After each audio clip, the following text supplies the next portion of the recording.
All right, baby. Where Fatty at? She's right here. Hi, baby. Hi, Daddy. All right, we getting ready to start. All right.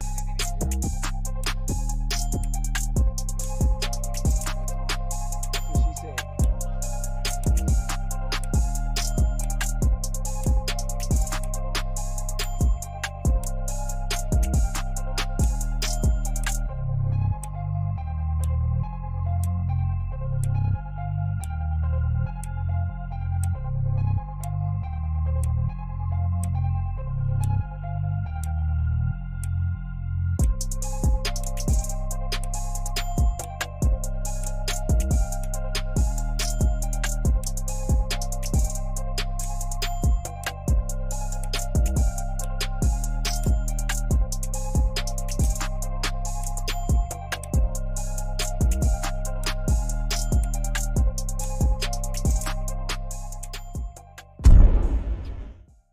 Shoot your shot on Prize Picks and get $50 instantly in lineups when you play your first $5 lineup. That's right, Prize Picks is now giving you $50 in lineups when you sign up and play your first $5. Prize Picks make every dunk, every dime, every board more exciting. So don't miss this chance to get started on America's #1 app for sports pick. It's peak basketball season and you already know. More points, more threes, more assists.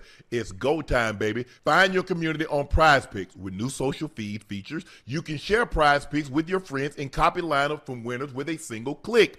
Copy lineups you like or use them as inspiration for your own picks. You can even follow Prize Picks partners like us and tailor fade our picks with just one click. Get in on the action at Prize Picks is now available in all 50 states, including California, Texas, Florida, and Georgia. Prize Picks is simple to play. Just download the Prize Pick app today. Use code Shannon to get $50 in lineups after you play your first $5 lineup. That's code Shannon to get $50 in lineups after you play your first $5 lineup. Prize Picks.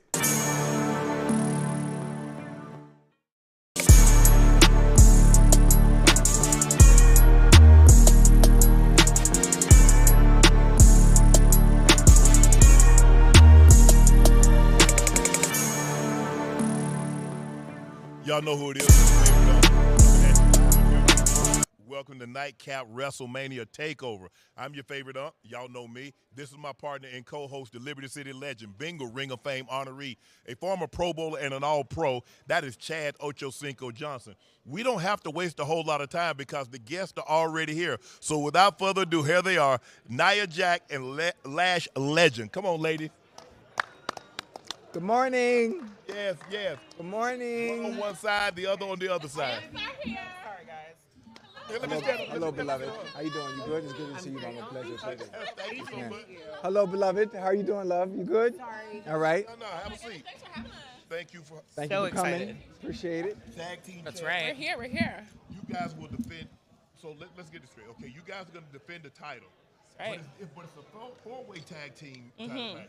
So help me understand what's going on. Can you hear? Hello? Shannon, your mic. No. Okay. Hey, my bad. I moved the mic out of the way.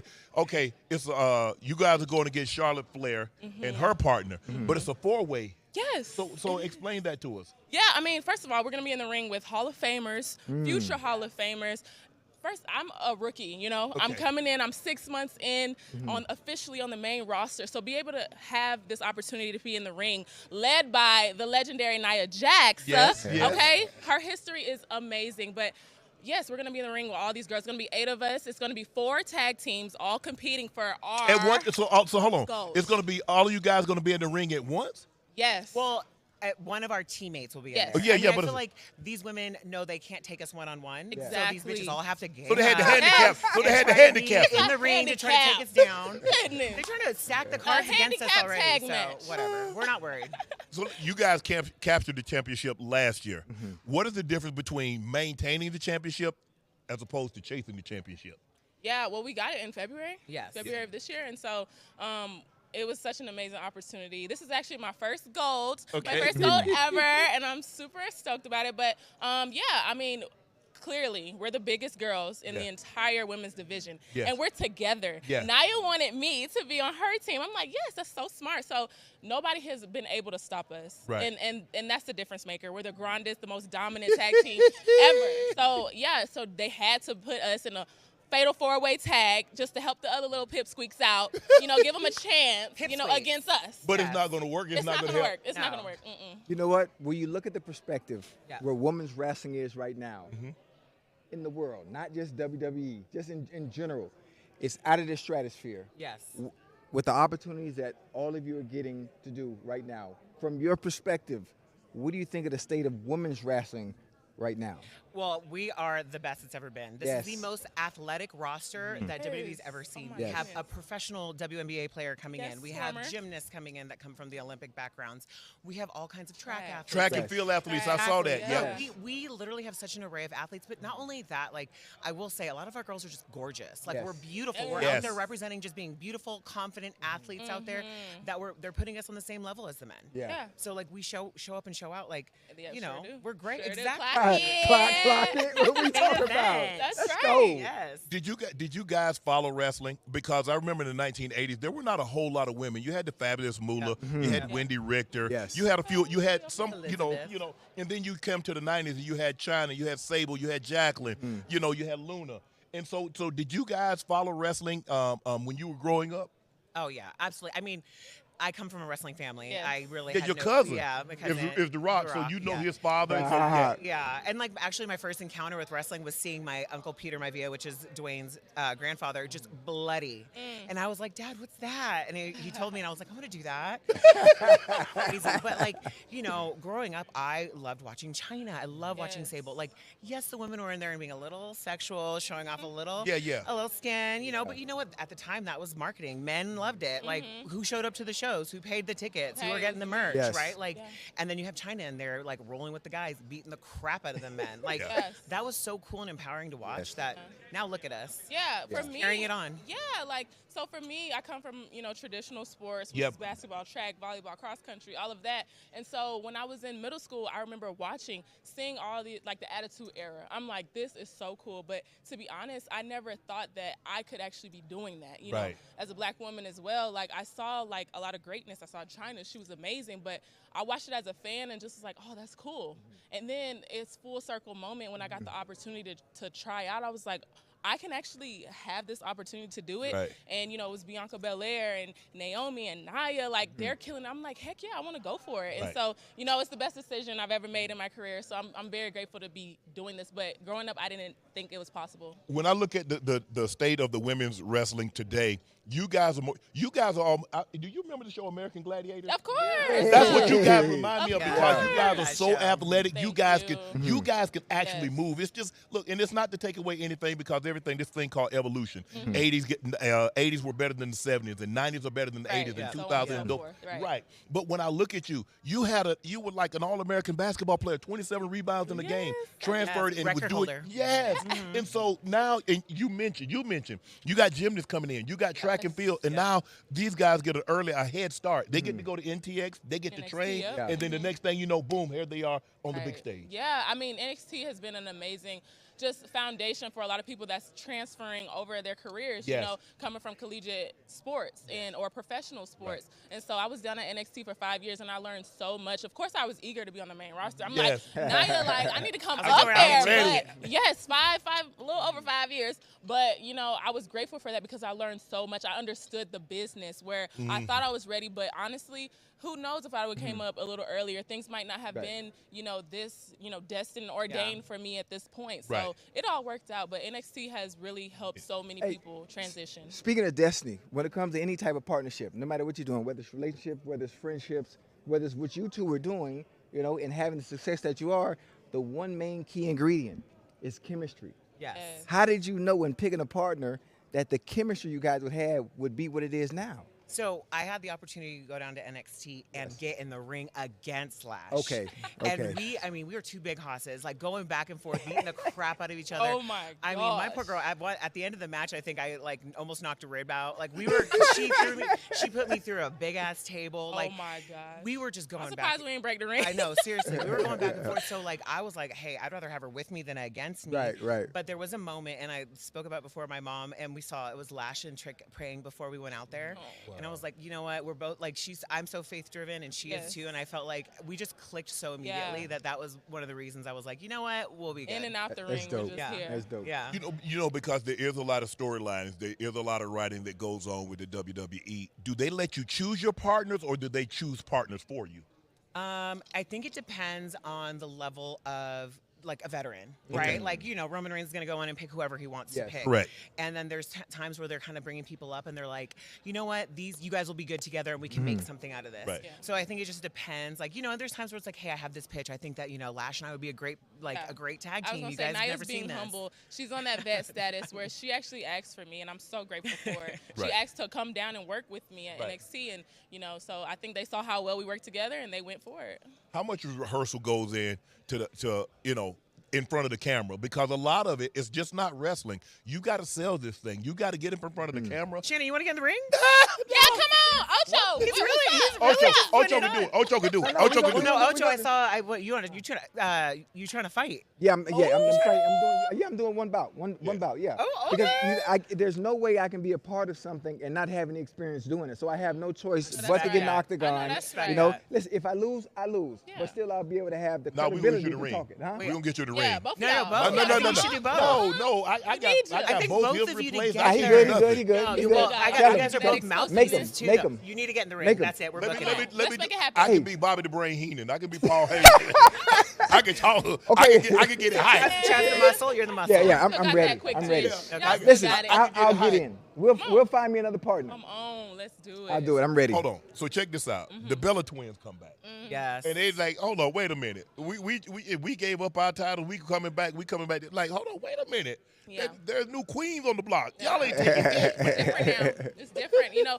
But for them, they had, oh my goodness, they have such an amazing career, and clearly they're not done yet. But the thing is, when they were wrestling, these weren't a thing. The women's tag team championships weren't a thing when they were wrestling before. So now they're coming back like, hey, we helped build this division. Yeah. So now I understand why they're trying to come back and come after, you know, our titles. But I'm gonna go ahead and say they ain't getting it. Yo, No. y'all try to retire again because that's what's gonna happen. Y'all try to get these. Y'all try to get these belts. When you think about your WWE Mount Rushmore, I hate this question. not wrestlers, Oh, not it is wrestlers, tough. no, not wrestlers, Okay. Oh. of Okay. fights all time. I need 3 Oh. Matches? matches. Okay. Mount Rushmore of all time. I'm gonna say Rock Hogan. Yes. Okay, so Hogan, this is a WrestleMania. fairly new one that Yeah. I feel like if you go back and watch, Yes. you're all gonna say yes. It was the triple threat with Io Sky, Rhea Oh Ripley, my and gosh, Bianca heck Belair. yeah. Yes. It was here last year. Yes. Yeah. I Agree. personally believe it completely stole the show. Yes. Like Yes. outshined all the They men. killed That's tits. yeah, that They was killed definitely tit. yeah. And yeah, I agree with that one. And another one for me is actually Bianca Belair and Sasha Banks. Yeah. That one is We main actually evented. what really inspired me to be like, okay, I'm where I'm Gonna supposed do- to be. Like I actually felt something watching Okay. the match. Like, oh my gosh, like I got emotional. So Right. that one just hits different for me Right. because it changed the whole trajectory of like my mindset in wrestling. Do you guys ever think, I mean, you're a partner, and normally when partners, you kind of stay together, but have you ever thought about doing anything single, individually? Oh, I mean, you already know how this works in this business. Mm-hmm. Eventually, it's going to be one little greedier person than the other. Who's going to want more of a little spotlight, Right, and then we're right, going to right. go. You know, we got to bout it out. We're going to Right, fight it out. right. And whenever she's ready, No, we're not breaking up to answer your question. not anytime soon. To be fair, we still have some destruction to do. I like it. I like it. Engaged Yes. to I Trick. am. Trick Williams. Whoa, wait, Unc, before you finish, ahead. you engaged. That means at some point, that means you getting married. Now, if you Yes. didn't know, I'm officiant. I can officiate your wedding. playing. Tell her, Unc. Yeah. Certificate. Huh? Yeah, If let's you, see if the you're proof. accurate with No, listen, we that's, need to- Yeah. tell Go her. ahead and He did Gary I Owens. did wedding. Gary and Brianna Owen. Yes. Yes, let me know. I only charge $500 and I can perform. What? He got, Where? he got a little mariachi band, you know. Like, you dance. I don't know if you Dancing, want sing, mariachi. guitar, saxophone. Okay, well, we haven't, we're we going haven't to Jamaica, released all though. the details, We're going but to we can Jamaica. talk about it. Wait, we going to Jamaica? I sound like Bob Marley. I do reggae too. So you having a destination? We haven't released the date to the public, but we'll talk about my it. bad, Okay, my bad. okay. But yes, it is a destination wedding. Yeah, we'll talk about it. I gotta Thank you. get Trick Willie. Where my man at? We gonna talk right Yeah, after okay, this. bet. But you do realize now, and I'm sure they probably told you this. You don't do some things where you eat, where you work. How difficult was that? Because you try. I know, right? You tried You're trying to Oh, get he messy. didn't. And we're not only He get being messy. messy. I'm coming out here trying to grace y'all. You know, Right? with I know. positivity and but I'm peace. just No, I'm just saying. kidding. I'm just kidding. He's a wrestler. You're a wrestler. Absolutely. I think it works because you understand what he goes through. He understands what you go through. Exactly, yeah. And so the sacrifices that each other have to make. And you know, there's sometimes that he's on the road Yeah. for 7, 8, 9, 10 days. And you understand that. Yeah. You're on the road 7, 8, 9, 10 days. He understands I mean, that. you're absolutely right. First of all, the reality is when we first came into wrestling, I came like 2 months before him at the PC. So we basically got hired around the same time. Were We you down both in were Orlando in together? yes, but we were in two totally different relationships. Okay. Like he was doing his thing, I was doing my thing. Okay. And, Yeah. You know, it didn't work out for obviously our past, which I'm grateful for. But you know, I got to know him as a coworker and just a friend. Yeah. Like I didn't talk to him outside of work. It was just, you know, a good coworker. Right. But then, you know, as I had more free time, I'm like, dang, this is a really good dude. And I ain't gonna lie. The truth is, when I seen him the first time, I said, oh, I gotta stay away from him. Like that's my type. Let me go on. Okay, so I knew, yeah. But no, I agree. Like I never wanted to ever date anybody in any Right. career field that I was That you were in. in. Yeah, but dang, like he is just like a gift from God.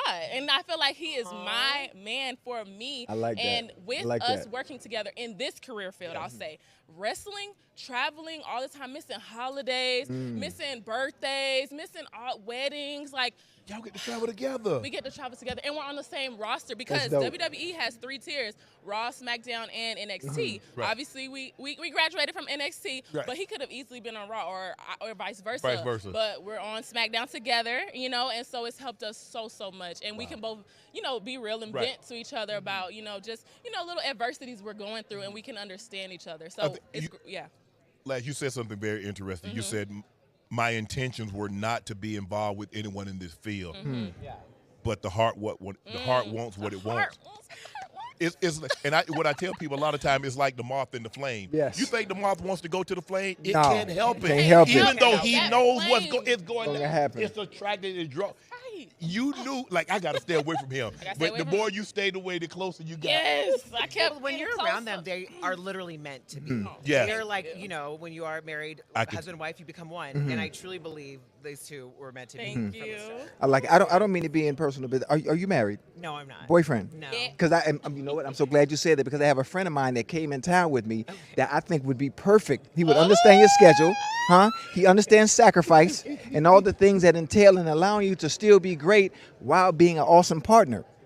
Okay? Now, you know, once the show is over, I introduce you. He's out back. Y'all got some former football player friends. Oh like, my gosh. You got a nice, independent, strong woman. Wait, you like football a players? Wonder Woman. Listen, I I'm just don't saying talk the- about the any of body that. type. Okay, But I okay. appreciate that. We'll get there. Super I'm here to help.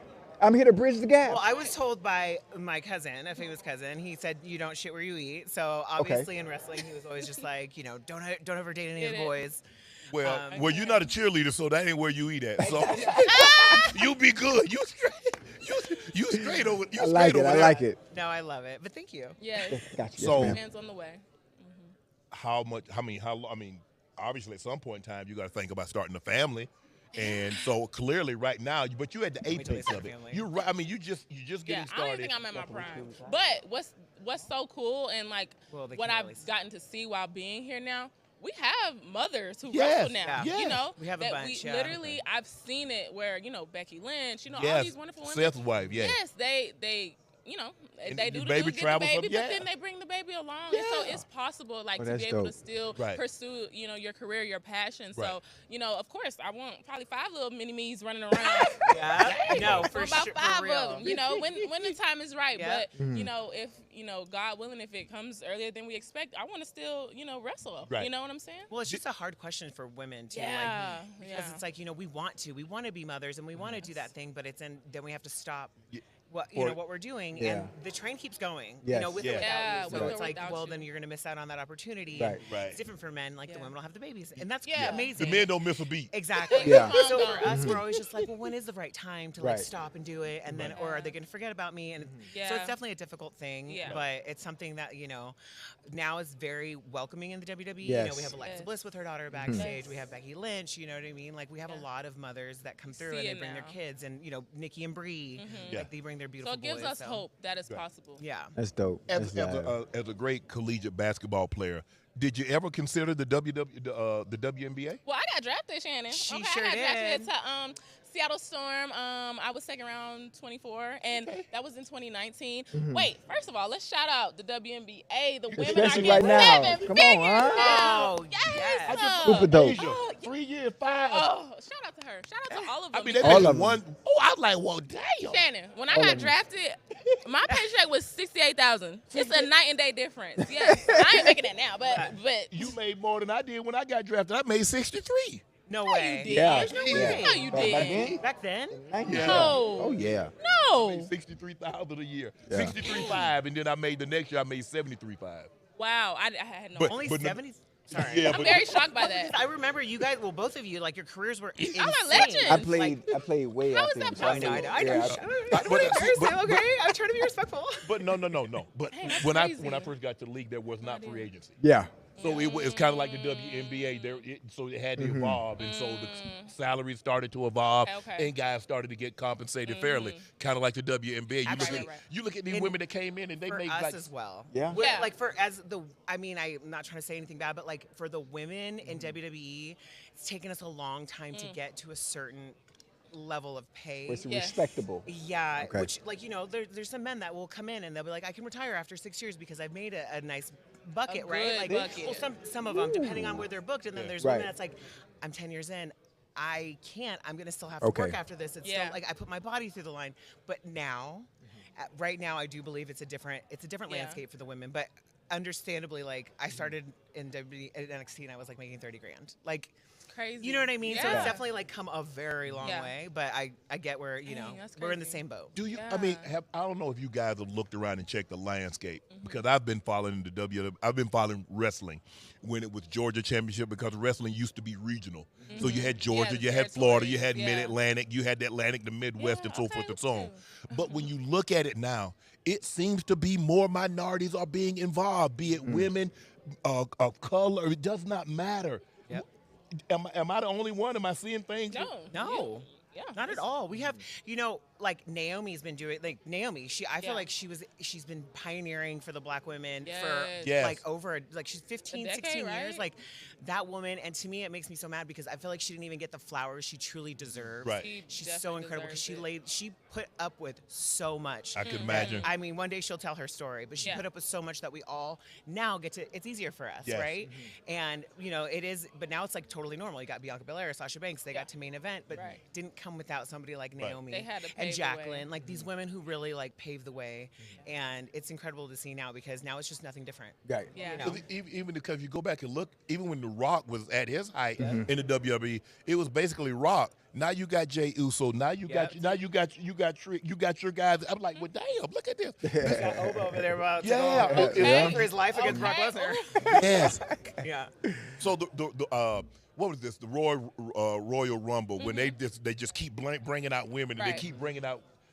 I'm like, well, damn, hold on. Let me get what her then send her. I don't want 10, 15 women in the ring at once. Yeah, it's a really cool match though, and Nia made history. She was in the men's Royal Rumble and beat up some of them. Damn! Yeah, the only woman to I got RKO'd. Yes. They Yeah. took me. I got She 619. had I got two matches. RKO. They took me out. But Nia, I mean, I'm gonna have to rethink this about trying to set you up with somebody. I mean, I gotta hey, bro, you Y'all do be We get realize aggressive. We like to get aggressive, okay? Especially Samoan women. You know, we get a little Yeah. aggressive. she can body slam. She Hey. already told you. Whatever. Okay. Stay in line. You 320, she still can fireman carry your big Yeah. ass. So True. Not You know- for real. Very true. You know what? I have one more question. Yes. Whenever we tell our stories are always beautiful.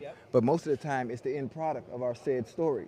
So Unc has a phenomenal story that we talk about all the time. I have a phenomenal story where there's certain lessons that we learn that catapult us to success and make us remember why we got to where we are. When it comes to you two, I want you to give me one lesson that you remember you learned when you were in NXT to help you with that transition to the big stage. So this lesson I learned, it came from Vince McMahon. It was something where I got in trouble. we won't talk about why. Okay, we won't get into that. But he did tell me, he's like, you're no bigger than anybody here backstage or in the ring because you need everybody from lighting to props to all the guys who come and set up the ring to make sure that you go out there and perform at your best. So, like, never think that you're better than anybody Right. and always say humble. I like Ooh, that. and Yeah. she lives by that. Yeah. Like, oh my gosh. I didn't even know that story, Yeah. but she literally walks that every single day, speaks to everybody behind Wow, the scenes that's who nobody awesome. even knows who these people are, but she's over there greeting them, and I love that. For me, I think my lesson that I learned at NXT in general was just through experience, and a lot of time was patience. I felt like my patience was very thin in many different, avenues down there, but I feel like having the patience and just finally being like, you know what, this is my journey. I have to accept it. This is what I have to go through. So I better put my feet in the ground and just take heed to it. Like it's okay. And I feel like when I finally did that, I finally got the opportunity to come up on the main roster. When I finally mentally accepted, like, okay, do your job, what I'm supposed to be doing now, instead of, I'm here where I want to be. Exactly. Instead of my passive, like, oh, if I just outwork everybody, I'm going to be a starter, I'm going to take her spot, I'm going to get this, and all that. And so I had to learn it's different, So having that patience, and I feel like that helps me in my everyday life now as well. That's dope. Have you guys ever forgotten, like, okay, obviously we got certain things, gonna do this, gonna do that. Have you ever forgotten the sequence and you're like, damn, what we supposed Oh, in the ring, yeah. That happened? Oh, That yeah. happened? What? I don't know if you guys can see, How you but we're play it literally off? talking the whole time. Yeah. I'm talking the entire time I'm in the match. I'm like, if we're doing good, I'm like, damn, that was shitty. Or, girl, we're killing it. yeah. Or we're like, what's next? No, Next. we like, can't tell. We're always chatting, like, Right. because it's a dance. The art, Well, you know, yeah. to dance. Yeah, You know, of course. dance That's Dancing with the Stars. Exactly. Yes. It's a dance in there. Like as much as we go up against each other, we're dancing together to make sure we put on a good show for the fans. Right. So there are times where I'm like, I don't know where the hell we're going. And so, but our referee has one of our producers in his ear as Yes. well. Yes, And our sir. producer Well, will he's usually telling know him to what's do- going on. And I'll be like, what the fuck is next? Right. Yeah. And then he'll tell me. And then we'll just keep going. And you know what? You guys don't know the difference. No. Only we do. Right. Yeah. So it's seamless. But Okay. but they don't know the difference because, especially like for you, whenever you do go through that, she is so like confident in who she is, what character she represents, that she's like, okay, even if I don't know what's next, I'm gonna go out here and be the irresistible force that I am, and like have a moment, whatever that looks like. So I feel like I'm learning that through her Right. too. Like even if stuff doesn't go as planned, we are performers at the end of the Yep. day. Yeah. Okay? So Yep. we gotta put on a show. Because it was interesting that you were saying that, because I was watching a documentary, I think on the WWE, and it was the first one where Hulk Hogan was fighting Andre the Giant, and Andre could barely walk, and they brought him in on this thing and got him in the ring, and he was basically telling Hogan, okay, slam. Okay, it's like, because my back was about to give out, I can't do this, and so he just went on. I was like, well, damn, they be talking enough like that. yeah. Yeah. You can't even tell. No. Yeah. Can't And there'd be tell. times where somebody is hurt, and we gotta do-si-do Improv. and figure it out. Yeah. Like there's been times in there that we Because just Charlotte Flair, we had her on, and she's going to come back on again today. I think she was last time. She said she tore her ACL about 10 minutes in, and she still had to feel another 20 minutes. Yeah. Like, It happens. It's same, with Nikki. She tweaked her, ankle a little In bit. the beginning of and that was match, in the yeah. beginning, and that was, the match. What, a couple weeks ago. She powered- I mean, and Nikki, she powered through it. that and we girl had no powered idea. through that whole match. She Oh. kept it going, and Yeah. after we found out, like, oh shoot, are you good, girl? Yeah. But yeah, it happens, and you just gotta fake it till you make it. Got to improvise. show must go on. Yeah, you must go on. has it been everything that you thought it would be? No, it's everything and more. Like, I didn't know what to completely expect. When I got my tryout, I didn't know exactly what it was. I've done a million other sports, but this was the hardest tryout I've ever done in my life. And I'm like, oh my gosh, this is so hard, and it's bringing me to a mental and physical like level I've never reached, but I love it. Like I want to really give it my all. And so, you know, I love being an entertainer. I love having my natural charisma, my aura, all of that, and personality. So, you know, I've always dreamed of like, oh, I want these WrestleMania moments and stuff, but now that it's here, it's like, dang, this is even better than I expected. Because you know what you said when I played basketball, if I work harder than everybody else, oh, I'm naturally going to be the starter. I'm naturally going to be this. It didn't work like this. It didn't work like that. And so now it's even more gratifying because you accepted like, okay, my time is going to come. I'm just going to continue to work hard. And when it comes, I'm going to be ready and take full advantage of this opportunity. Absolutely, yep. Everything that you thought. Well, considering you've been at this thing for over a decade, so it has to be more than what you envisioned because you're still at it and still enjoying it. Yeah, well, it's incredible now because I get to be on the other side. Like when I was younger, I had like, you know, I had to learn it, but now I'm on the other side. Like I get to help with the younger talent and just like teach them ways, you know, that like that has kind of been forgotten, like, you know, traditional ways like backstage and stuff like that. But I love what I'm doing right now. I'm literally having a freaking ball. No, there's no time I'm not in the ring having a blast because if you get out there and you're not having fun, then it's time to go. Time to go. Yeah. You said something. You're having fun teaching. Yeah. Are you a patient person? Because to become a great teacher, you have to be patient. Well, she is. well, Even if she doesn't think she is, she really is. certain things I'm patient on. Certain people I'm not patient with. So, and you know that that's what Lash comes in on the other buffer. But certain things I am patient with, but certain people I'm definitely not patient with. She pays it forward. Like she's had so many amazing career like highlights and opportunities, and I feel like, you know, she has literally taken me under her wing. I can't with her. She's so a stop. Things that I like that she did not have to do. Right. And she let me know that she's like, I don't have to do this, but because like, you know, I've had my time, and you know, she was trying to give me credit of saying like, you know, you deserve this, and it's like, damn, this feels so good that somebody just made this transition so seamless, because everybody doesn't get that. Everybody doesn't get a partner who is like, girl, I got you, and genuinely means it. Because at the end of the day, it's still a lot of competitiveness. It's a business, and there's money involved, all of that. But the fact that she genuinely like she wants to help me out is just such a blessing. So I told her this yesterday. I said, you know, you're doing all this for me. I'm gonna make sure when it's my time, I'm gonna pay it for it. I'm still rookie, a lot to learn, but she's teaching me. I need to make sure I pay it for it. I love that. Because I think the thing is, as a teacher, when you go over something with so many, and who I was talking to, I think what Shawn Michaels or some of the guys were saying, you go over something with someone so many times, and he still doesn't get it, or they still don't get it, and you have to come to the realization, they're not you. Yeah. It came easy to you. Yeah. And some people, it might take a little longer. It's not to say that they won't get it, but it's just going to take them a longer time to master it than what it took you to get. It's being coachable. Yes. You know what I mean? Like you got to be coachable. Like, you know, Lash, I've had this beautiful time with her, and before I had, you know, Tiffany Stratton. You know, she's another super. She could have gone to the Olympics, but she decided to come to the WWE. Like she had the athletic mindset of being coachable, and that's what you need here, because sometimes people think that it's all them doing it, when in reality it's a dance. Like I said, it's a dance. It's all of us. Yeah. Because sometimes it's like, I know. Yeah. And you don't. Trust me. Trust me. You don't know a lot of them just a lot of people still that are in the match with us are thinking they know what they can do the whole thing by themselves. But don't worry, we'll show them. For sure. Here they are, the reigning World's Women Tag Team Champion, Nia Jax and Lash Legend. Yes. Congratulations, lady. Thank you so much. Long reign. Yes. Thank you for joining us. We really Appreciate it. Appreciate it. On the Nightcap. Yes. I know. Is this going on at night? That was dope. Your guys' stuff is so funny. I just saw that clip with you. No, you guys have too much fun. I kind of want like the night stuff, like the fun stuff. No, I know. I was told I couldn't say things. If you want to come on. Okay. I don't say it. That's not on the spot. Yeah, you're welcome. Maybe later on, when I'm not tied to the lash, so I don't embarrass her. Right? Thank you guys so much. So beautiful. Congratulations on everything. Okay. Oh yeah. No. Oh yeah. Okay. Listen, I'm in Miami. Jamaica's a 30-minute flight. Yes, it is. Yeah. We'll get our contact. All right. Yes, let's do it.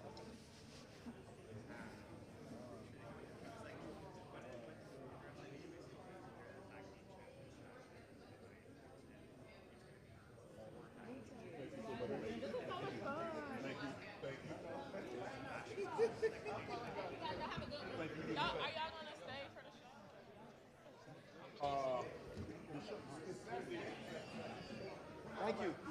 Like Target. Have a good one. Thank you. Hey, Chad, I need a belt because my pants are a little too big. Little. A little too big. Man, that was the best 30+ minutes. They're amazing.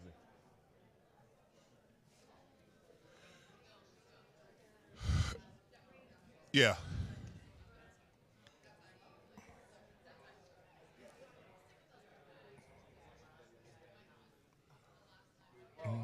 What's up, bro? You good? What's up? How they do? Yeah. Nah. Oh, I'm good now. What's up, babe? Oh, man. Joining us now, Jacob Fatu. He defeated LA Knight last year at 41 for the United States title, one-time United States champion, one-time tag team champion. Here he is, Jacob Fatu. How you doing, bro? Man, hold on, man. That was a hell of an introduction right there, man. Yeah, y'all know what I mean, man. We tapped in, locked in, even on a bad day. Hello. Thank y'all for having me, sir, man. It's a pleasure to be here, tapped in. Your rivalry with Drew McIntyre, this thing been building since 2025. What makes this feud so personal compared to the other ones that you've had? Well, you know what it was? It was, let me take these. The difference between, having somebody like me tapped in with WWE. This ain't no build-up. This ain't no work. This ain't no, this WrestleMania is going to be the, no, it's none of that. What it came back down to, before I was over here, I was tapped in, trying to figure out my life. I was in and out of from the block from Northern California to be exact. And there's only one thing. My family and my wife is everything. And they're the reason why I'm here. Right. I wouldn't have been here. And they say, Jacob, you shoulda got a job first. Then you shoulda had your kid. No. I'm glad my life went the way it went. Okay. I don't regret nothing because it was all God's timing. It ain't my timing. Right. Okay. So to double back up, it went south and it went the other way when he spoke about my kids. I'm a Uso, man, and we Samoan around here. Man. Whoa. Bro, y'all know we tapped in, baby. We family deep. You know what I mean? Y'all gonna have to come with all of us. All right, or you gonna have to get your ass rocked like Troy Polamalu around here. Wham! You know what I mean? But then it just came from him, we could talk, speak like a man, but it's a difference when you're on national TV saying "fuck my kid." Oh, I'm sorry, excuse me. No, but, you good, bro. Forget my kids. Screw your kids. Right. And it's So different. now you have to see me on Yeah, that. come on now. And then I know when people are saying, how you feeling about WrestleMania? Okay, I'm very blessed. I'm happy to be here. Don't get it twisted, but I'm on a whole nother mode, a whole nother time. I came here to take care of business, get that check, man, and go right back to daddy duties, man. You know what I mean? And then keep recycling it. But as of now, it's a different feeling from being here last year. Right. I'm grateful, I'm happy, but it's kind of out the window, man. I'm just here on some business. That's it. I'm here to protect my family, to be the father who I'm supposed to be, what I'm supposed to be doing. Hey, speaking of that business that you talk about, right? Has wrestling been everything from that transition to somewhat of a difficult life that you Yes, had, sir. that I had? Hell, Yes, I sir. had Come it too, right with you. We got on. that same story. Has it Absolutely. been everything you thought it would be to this point? Absolutely, and you know what it was too, and to break it down to be exact. Yes, sir. Man, we took the street smarts, you know what I mean, and we, you know what I mean, and we had to learn how to adapt and to do what worked for us. Everybody's story is different, and it might work for everybody. Right. But I know it worked for me. Yes, sir. I know they said, Jacob, you should have been here 5 years ago. No, Jacob is glad it took me 12 years. Jacob I'm is here glad- where I'm- he's supposed to be yeah, right I'm now. glad Yeah. God said, no, this kid ain't ready yet. Right. Okay, despite the talent, despite I could do this, despite I could do, it didn't matter. If I showed up at the right time, and Yes, I sir. believe that. I went through all the struggles, and they said, "Oh man, you went through," but you know what? I needed to. I believe if God would have let me in here, maybe not even a year in early. If God would have let me in maybe a weekend early than what he wasn't, oh man, it would have been a wrap. I really believe in that, you know. Yeah. So, but I did, and I took it, and you know, like we could read the room. Yes. You could walk in the room. We know when somebody talking about us. We know, like, oh yeah, that's fake love right there. Because Right. most of the time we so used to just, hi, hey, No. I need the people around me to tell me, yeah, hey brother. It look like you're letting it get to your head. You know what I mean? Hey, you're changing a little bit. Not saying that's ever happened to me, because y'all know I'm humble. I know what it could have been. You know what I mean? Right. But You can't let that. You can't let it go. You know, I can't let it. I need to have people have me grounded, and the people that have me grounded is my wife and my kids. Right. You know, so man, I wake up and I trip out sometimes. I trip out when I come to work and I see this sign right here. Right. You know, and shout out to my brothers who's been doing it. The Usos, Oh, Roman Reigns, Solo Sikoa, you know, Tama T. They've been here and they've helped me, you know, to understand it. So, and I'm very fortunate to have them because a lot of cats come into business, they don't have family. Right. Most of the time it's just, hey, yeah, it's a dog world. They don't know about this business, you know. I'm not trying to put it down, but man, you better learn how to pull your own weight and learn how to bang it out around here.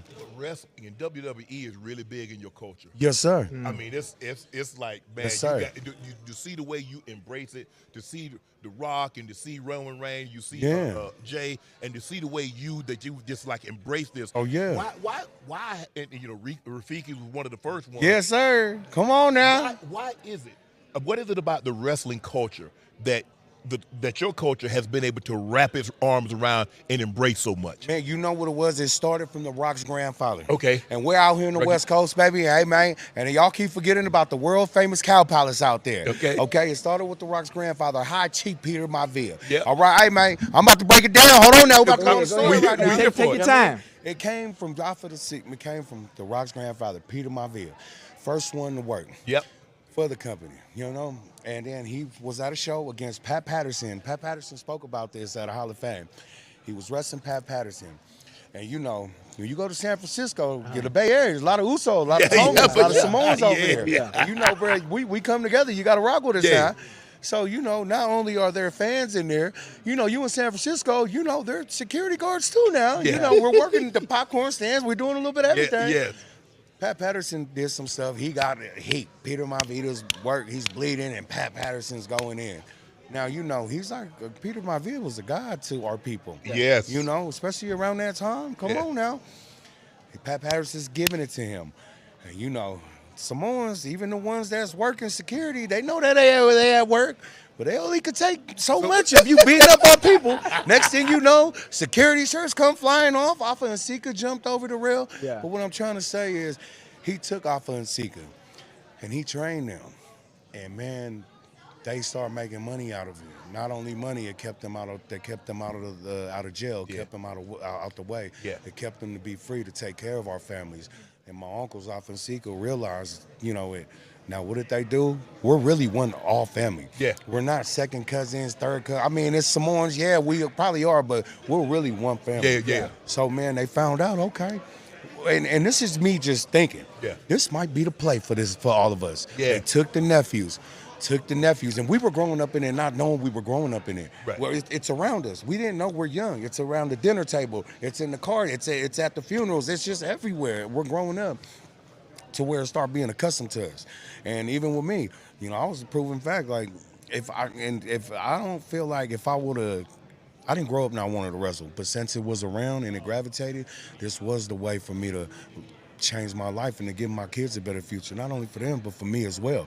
You know, man. Kept you on the straight and narrow. It do. And big bro, let me tell you this. Goddamn, does it feel good to pay your taxes? You know what I mean? Goddamn. You know what I mean? Because that's what we all kind of, you know what I mean? But don't worry, we back on track right now. You know what I mean? But it feel good to do that now because to get the party game. But man, once the uncle found out we was good at it and we embraced it and we just took off, but we had to learn how to respect it. Right. We had to respect it. Now a lot, there's 30 of us. Like a lot of our cousins come in, but before they came in, Jacob, this is how we feed our family. Don't think you're just gonna come in, train, fucking think you're doing this and think you're just gonna get on. No, it's not. There's sacrifices, there's birthdays, there's funerals, there's everything we missed. Now the schedule was a little bit more lighter. Right. But, you know, there's a lot of sacrifices, and I had to respect that when I came in here. And that's why when I talk about my cousin Roman Reigns and the Usos, like, I'm very happy and proud because, man, they done changed the game. We talking about changing. I'm not saying that because that's my cousins. Yeah. And I keep looking in the camera because the internet, y'all can switch things up around here. You know what I mean? But, man, yeah, shout out to my family, man. And I'm very happy to be a part. Man, come on, I didn't even know I was coming to tap in with y'all this morning, man. And I'm over here. You know what I mean? Hey, matter of fact, speaking of coming and tapping in, right? Think about where you are right now. Yeah. What do you envision? What do you see your end goal and accomplishing as a WWE wrestler? Like, Man. what do you envision? Man, definitely. I want that belt. Definitely gonna be tight. I mean, Roman, I ain't gonna speak too much because I know this your weekend right now. You know what I mean? But definitely the accolades, you know, with the best tag team my cousin the Usos have. And with Roman, I mean, man, when it comes to me, I speak about my family so much because not only are they the mans on the outside, man, when I was on the independents, they were the ones calling me, keep at it, bro. Yeah. Hey, keep at it, bro. Yeah. Hey, we see you on the internet, you need to chill out, you know? And, man, it's just to have what they have. When I brought up the taxes, they broke that cycle for us, Yeah. you know? And, man, just get in the house and everything, but doing what I'm supposed to do. But in WWE, man, I mean, I think I'm doing pretty good so far. Second year in, I got 2 matches right off the bat. I mean, there. But overall, I want to make sure when you remember Jacob Fatu, don't remember me just as the cousin. You know, you're going to remember for the work and just to show stories to the kids, that, man, to the youngsters that's in the hood right now that never get to leave. Like, hey, it's possible, bro. Yeah. It is possible. Yes. Okay, don't. It's possible for y'all to leave. And it was scary when I left. Right. It was, but man, did it feel so good leaving to be uncomfortable to be comfortable, if that makes sense. You know what I mean? Yeah. I mean, When you the WrestleMania, that's the cream of the crop. You get on that ticket, yes, sir. you will really ride. Man. Now, they can bring you up to the big show all they want Yeah, to. man, but come when on. hey, Come on. Jacob, Yeah. WrestleMania, Oh bro. man, it was different. It was different, man. I think I cried the whole morning on my first Mania, you know. And I had my son and my mama and everybody there. Yeah. Let me tell you though, man, when I left that weekend though, I got my room service bill and I wasn't looking too good. All right? Yeah, that's why I'm solo bolo this year. I'll see everybody at catering. All right, that's what we gonna eat. Yeah. Thank you, dog. You said something very interesting. You said now they get an opportunity to see because you saw it. You saw. You said your Rock's grandfather started this whole movement. Yes, sir. So that was for the first time. You know, you can see like Ocho and I, for the most part, we didn't see anybody that played in the NFL. We didn't have anybody to come talk to us and talk about the NFL. So now Ocho's been able to start a cycle because there are other guys that from Liberty City that made it. They can go back and talk to the kids. My Savannah State and where I grew up at, they's like, damn, he lived here. Look at the house he grew up in. Yeah. Ocho, look at, man, Ocho live right here in Liberty City. So now there are generation after generation. Yes. So the younger generation's going to see this thing go back 4-5 generations deep that started this. So I don't want to hear this, man, I ain't have nobody to talk to. Yeah, it was hard now. Yes, you did. Oh, yeah, you did. And you seen it. And you know what? When they were going through this bloodline thing, Roman and the Usos, they was the hottest goddamn. I mean, they still the hottest, but man, when that sting was popping, I was on the independent, so I would be there. Right. And I would see nothing but our kids, Samoan and Tongan kids that look like us, embrace them. Yeah. Walk around Uso, and my cousins don't know, you know what I mean? Because I grew up on the West Coast. They grew up in Florida. Ain't no wrong with that. I was born in Atlanta, Georgia, you know what I mean? Okay, that's you know what I mean? Okay, come on now, bro. Come on now. Hey, you know, Come on now, you know from what I mean? Georgia. Tap it in, baby, you know what I mean? But they didn't. A lot of Samoans wasn't really in the South and the East Coast around that time. Right. Now, now they in the all colleges. over. Yeah, you know what I mean? It's like, goddamn, do they all goddamn? Where the hell they come from? You know what I mean? But now they're everywhere. But at that time, they didn't know the impact that they had. Right. And boy, did they have a great impact. Right. And it just felt good to be a Samoan cat to see and just be like, damn, my brothers, like, this is how much they invest, how much sacrifices to where it's pouring out into our own culture, to our own kids. And, man, to them, they're gods to the kids. I mean, not like that, but y'all know what I'm saying, you know, because none's higher than Jesus Christ. I know, you know what I mean? But they just look up to them so much to where it's just such a great look.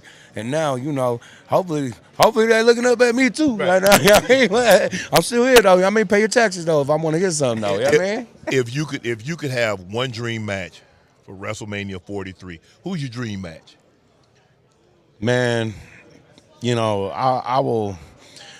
As much as I would like to say Jeff Hardy or Umaga, you know, I would have to be my father. It would be the Tonga Kid. Okay. It would be Sam Fatu, only because, man, my dad was the youngest one.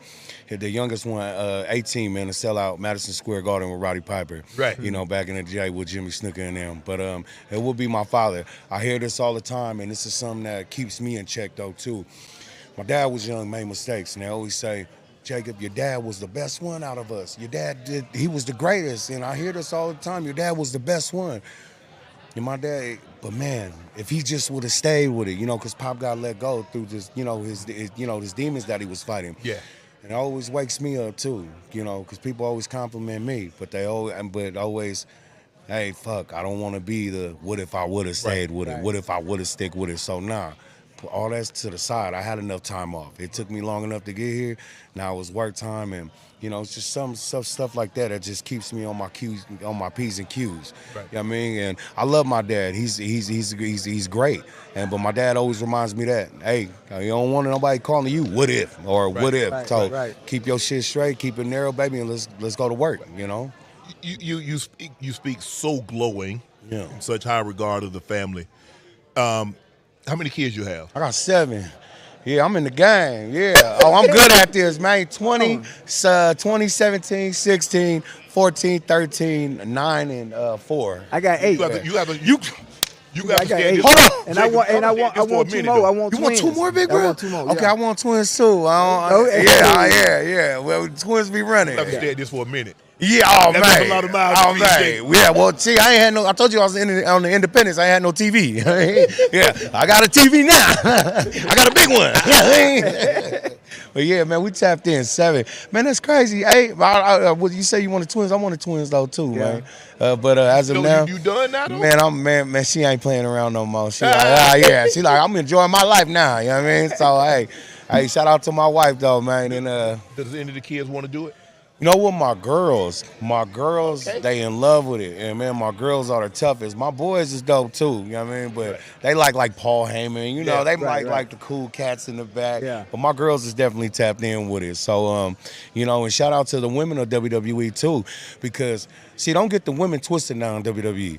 They would kick your ass just as much as any of the other guys. You know what I mean? Yeah. I see y'all had Lash and Sister Jax up here, and these are world class athletes. So the women, man, shout out to all the women in WWE because, man, my girls look up to them as well. For sure. And they always think just because they're girls, and no, man, the women do the same thing as the guys. Like, we all work together. We all get banged up. We all travel together.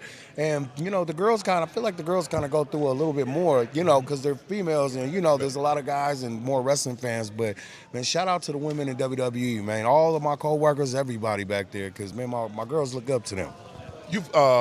Your father was in it. Your cousins were in it. Everybody you know was in it. And I remember when wrestling was basically a little regional thing in these little small gyms, maybe 200 people, maybe 100 people. Yeah. And now they're selling out arenas. They're allegiance, and they're selling out 30, 40,000 seat arenas and stadiums.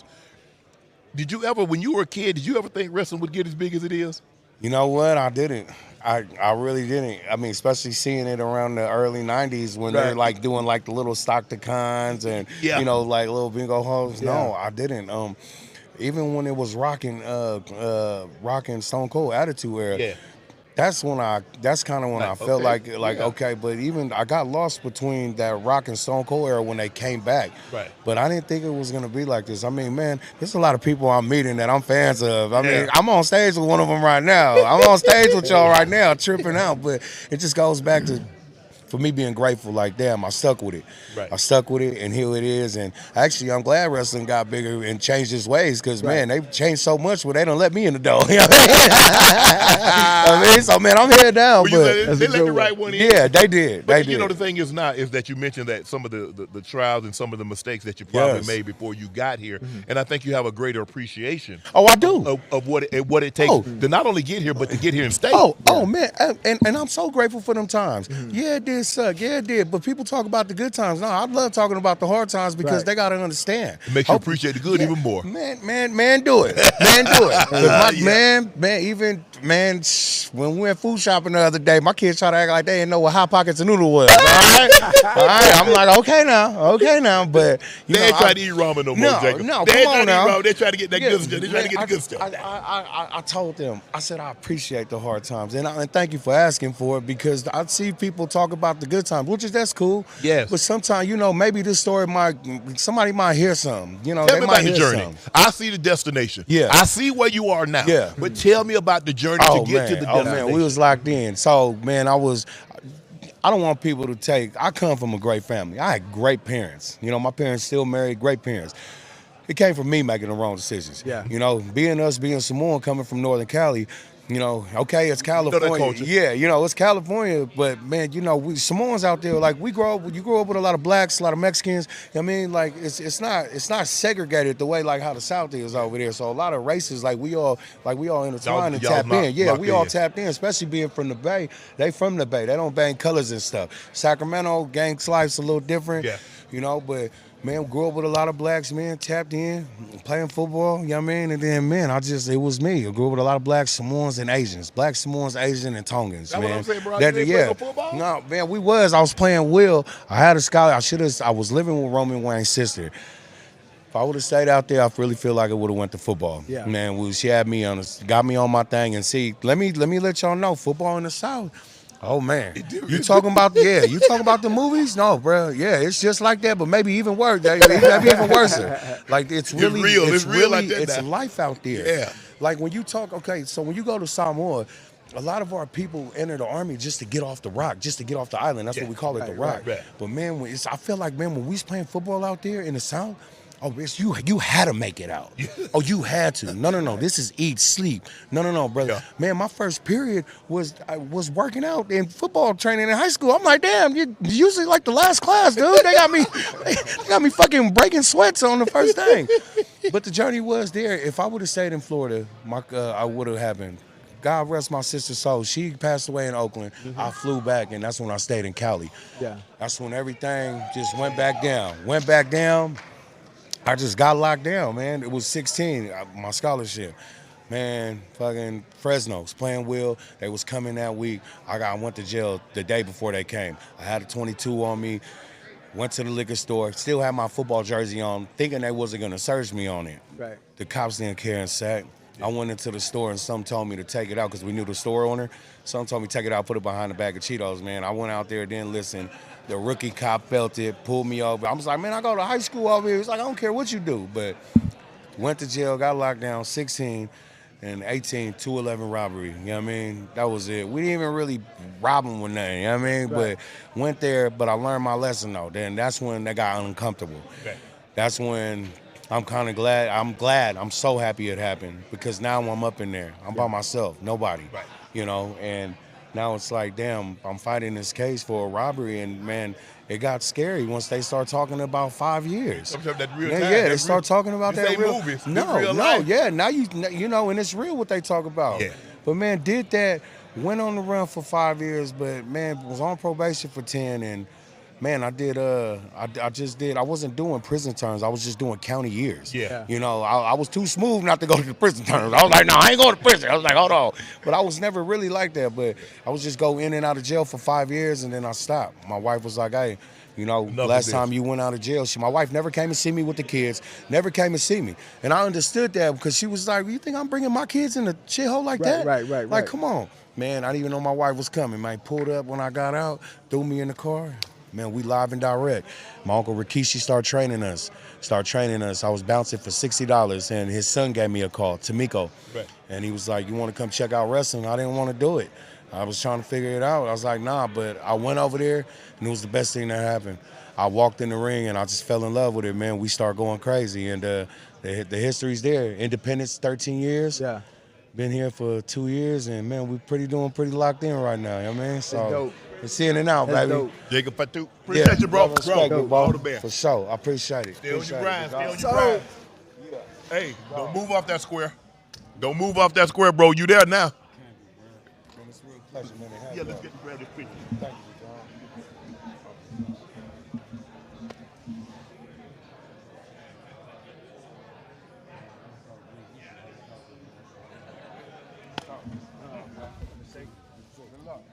Thank you, bro. Appreciate it. For sure.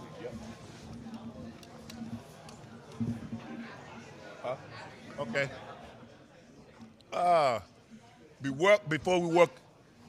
Before we welcome our next guest, Charlotte Flair, after watching a friend grow through a loss a few years back, I saw how quickly grief can turn into financial stress. Ethos makes getting life insurance fast, easy, 100% online, and you can get a quote in seconds, apply in minutes, and get the same day coverage. Protect your family with life insurance from Ethos. Now, by going to ethos.com/nightcap, take 10 minutes to get covered today with life insurance through Ethos.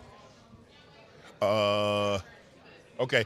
Chad, Well, our very Chad. special guest, she's going to be joining us in 2 minutes. She's doing an interview right now, but she's going to be joining us. She's she's royalty.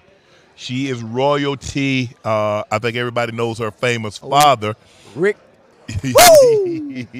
She's a 14-time Women's World Champ, a 2-time Tag Team Champ, a 2-time Royal Rumble winner.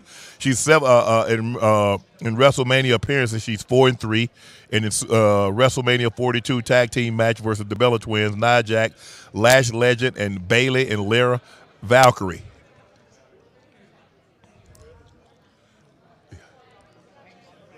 You can walk in front of this. You want to step up on stage, or you want to walk on the ring?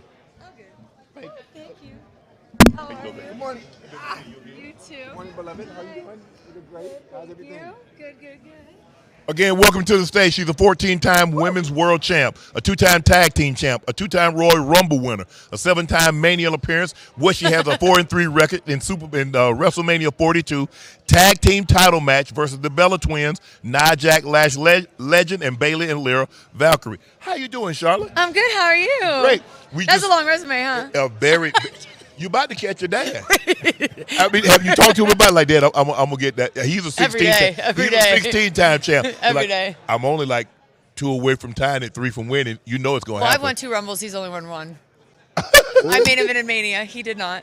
Oh man. He's Talk. got to beat the record. Talk. No, my dad and I go. We Yo. we go back and forth. But I remember sitting down talking to him. And I was like, your daughter, she's so big in WWE. Is that what you wanted for your daughter? He's like, no. He said, no, I didn't. But you told us you did it because of your brother, and your brother ended up tragically losing his life. But you said you did it because it was something that he really wanted more than anything. Yeah. No, yeah. My little brother had a really bad drug addiction. Yes. And I was pretty lost, not knowing what I wanted to do after college. I played volleyball in college, graduated, was a personal trainer, and then Reed battling this drug addiction, and then him my dad trying to get him into WWE. So when we were at dinner in Miami 2012, the producer was looking at Reed and being like, hey, you got to do this, but then looked at me and was like, why aren't you doing this? And my little brother was like, oh man, you got to do it. We can do it together. And I was kind of like looking for something to do, but I thought, hey, if I started this, if I moved to Tampa, Reed could move to Tampa with me. We could do it together. I could get him on the right path. And then he died 8 months later. And then I know I'm saying it so like I'm just trying to get through it so I don't cry, but like really because he had a dream. And you wanted to help him live that dream. And then I put like when he passed away, I didn't know how to move forward except like this is what he wanted to be and I'm gonna be this. Right. And then like now it's my dream, but like he really was the catalyst to all of this, not even my dad. When you look at this, world champion 14 times over, a tag team champion, a Royal Rumble winner, after so many titles, and you've been at this thing for a minute, what still motivates Charlotte Flair? To be the best. Is that like, you never not want to win the Super Bowl, right? Yeah. Every year. That's a good one. So no, but like Good one. like that's how serious I take it. Right. Like I don't know. I grew up super competitive. And even though wrestling, obviously the outcome is scripted, but Somewhat like determined. I still look at it as a Division I sport, or WrestleMania is my Olympics Right. or my Super Bowl. Right. Whether I'm in a singles match or now I'm in the Fatal 4-Way, I still look at it as like I'm gonna have the best entrance, I'm gonna be the most in shape, I'm gonna have the best match. Like all those things that go into like, you know, when you're at the top of something, Yeah. the food chain, you never like stop wanting to be at the top of the food chain. So when it's all said and done, when they have these conversations, the greatest women's wrestler in WWE, when they mention they mention Hogan, or they'll mention Stone Cold, or they'll mention Shawn Michaels, or they'll mention Randy Orton, or whoever. When it's all said and done, when they talk about the women's, Charlotte Flair wants her name to be at the top of the food chain. My name will be with those guys. Ooh, I like that. Like that. I like that. Don't, I like that. don't separate it. I like No that. separating. I like that. I like You'll that. see those names, and then you'll see Charlotte Flair. You know, I have a question. How difficult was it transitioning from Royal Rumble winner to tag team partner in such a short amount of time? Okay, so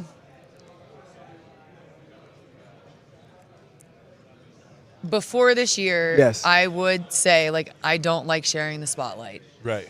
Like it's just like I liked being the queen. Or Yes. I'm still the queen, but Right. like having this opportunity with Lexi and saying that the heartbeat of our business is the fans. Yes. Yes. And because for many different reasons, the ability for the fans to connect with Charlotte wasn't there. And I think having this tag team, having this opportunity to bond with Lexi and also like bring down the walls, like it's, you know what, you can want to be the best, you can be the 14-time women's champion, but like you're also human. These are the things that what it takes. And like that's had a connection. I've had a connection this year with the audience that I've never had before because Right. I didn't think like, okay, you can be a champ, but you can also be vulnerable. You can also have bad days. You Yeah. don't have to be perfect. Yes. And like showing what it has taken to be on top for 9 years instead of like hiding the pressures and pretending you're okay when you're not really okay in those years. And now it's like, okay, I am all those things, but like, hey guys, I am far from perfect. And actually I'm faking it half the time. And them taking on that journey has been like, I've never connected with the audience the way I have connected this year. And yes, I've been a bad guy for 9 years, but at the same time, when you can't decipher between who Charlotte Flair is and who Ashley Flair is, that was like the problem. Right. When Like, did my dad is my dad. Like Yes. Ric Flair. Yeah, he's still one of the most popular Yeah. in the. I mean, Because he's so authentic. Yes, and he because he was 80s and 90s and 2010, and so there are not very many guys that go back, No. especially ones that are still around. So he's able to connect the old to the new, and so he's that in between the tie the two together. He's timeless. Yeah. And I think that's his crossover appeal to pop culture and sports. Like Nobody's had more songs written about them than No. the Nature Boy. No. And he's never apologized for who he is. Yeah. Like he said, hey, I've done this wrong, but like that's what I admire so much about him. Like, don't get me wrong, like I put my dad in timeout every day. And I'm like, give me your Twitter, give me your Instagram, sir. But like he like speaks his truth, like Yeah. like he believes that he's the Oh, best. 1000%. Like you gotta have that. This is very interesting. When did you go from being Charlotte Flair, Ric Flair's daughter, to the Queen? To the Queen. Yes. Yeah. I was like, I'm still Ric Flair's daughter. No, But I don't no. look at But- it but as a people don't bad look at- thing. People don't look at you like that No, anymore. they don't. But at the same time, like, he is such a like. Okay, I have met a lot of famous people in my life. Yes. But like, my dad, when you go, everyone knows he was on TV for 50 years. It was. So like whatever, but probably to the Queen, WrestleMania 34 after I defeated Asuka in her undefeated streak. I think that solidified me as like, okay, she's the Queen. So that was my third WrestleMania. Because when you meet famous people and you're like, I'm Charlotte, if they don't already know, you say I'm Charlotte Flair, you're Ric Flair's daughter. So it ain't going anywhere. It's not, hey, you're Charlotte Flair's dad. You're the Queen. No, I'm but the you're still Queen, Ric but I'm Flair's still daughter. Ric Flair's daughter. But I do think like in the wrestling world, I'm Charlotte Flair. Yeah. Like that's like if you're a wrestling fan or follow the industry, but like if you're a casual viewer, I think the last name Flair, you're like, okay, Ric Flair's daughter, or like What's your we relationship know with Ric? Charlotte Flair, but you've heard the name, but you don't like only because I've had the opportunity to have this great career. Traveling. There's Traveling. a lot of traveling. That's the hardest part of what we do. I mean, you might be in Vegas tonight, and then you in Albuquerque, or you in California. Albuquerque. You in Texas. I mean, I mean, does it ever get old? Do you ever get tired of this kind of travel? Because how many days a year are you on the So road? I've had one injury my whole career, and I was out with my knee Yeah. 2 years ago. And there's this quote that I keep like, be blessed for the days now that you're tired and exhausted and you're getting on the plane or the training or the whatever, because like when I was out injured, all that was taken away. So like it's hard, but it's a Realize part. how much you missed it, huh? You miss Yeah. it, and like when you're used to all that travel, like you don't know anything else. So it's like I've done it now for 10 years. Right. Like I'm a road warrior. Let me ask you this: when you wrestle, how much do you still train? Do you still train, or do you go from No, city not to- in the ring, just in the gym. Yeah, Just in the ring. So you yeah. just go lift weights, do whatever you do, and then so Yeah. now because it's just you're so into it, you're so on I mean, top if there's of the like a new move I really want to try, Okay. then Right. like I'll go, or like I say she's my wrestling daughter, but her name's Kiana James. She came up about a year and a half ago too, and I'll go like roll around with her. That's what we call like Right. I'll roll around with her at the performance center or something like that. But like actively, am I in the ring? There's No. no need. Right. Like save your body. right. You know, when you think about it and look at everything you've accomplished, being able to become the queen, and separating yourself out of the spotlight with your dad is great, as iconic of a figure as he was. Has it been everything you thought it would be to date, even with all that you've accomplished?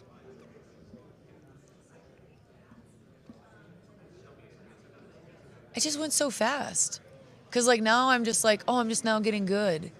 When like really people are like, well, what more do you have to do? Right.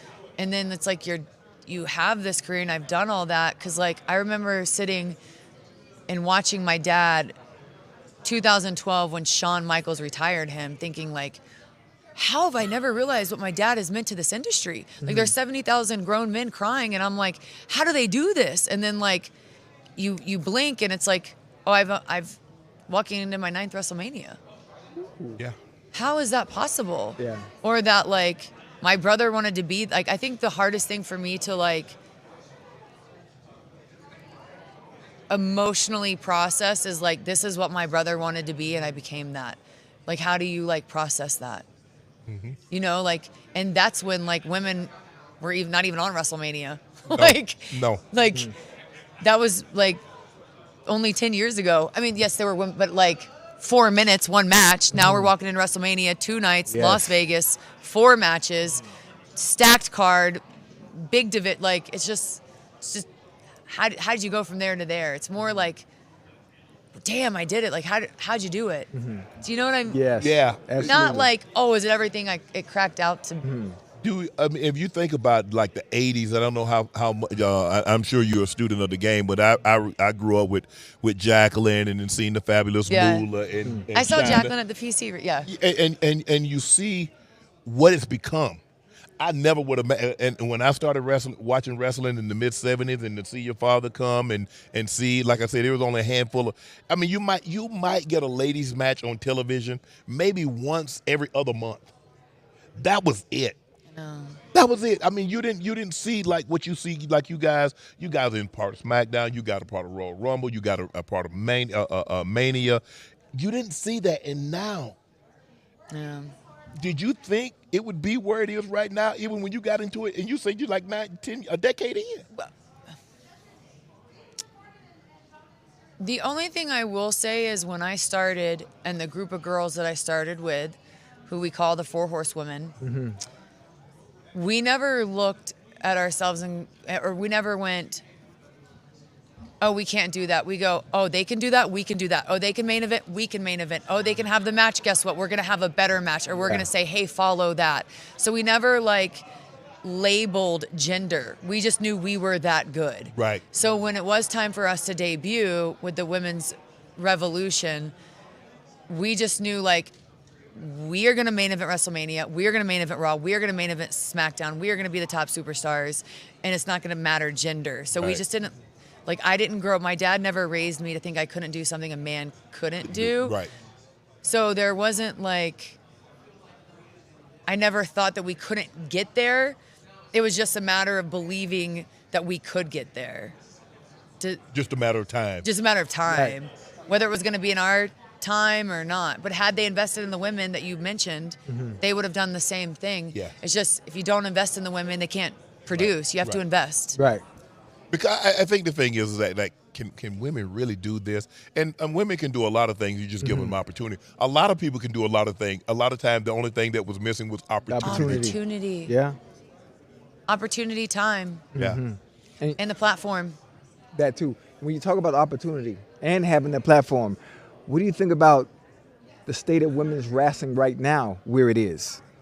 Well, I think we have 4 women's matches Awesome. on the Super Bowl. Awesome.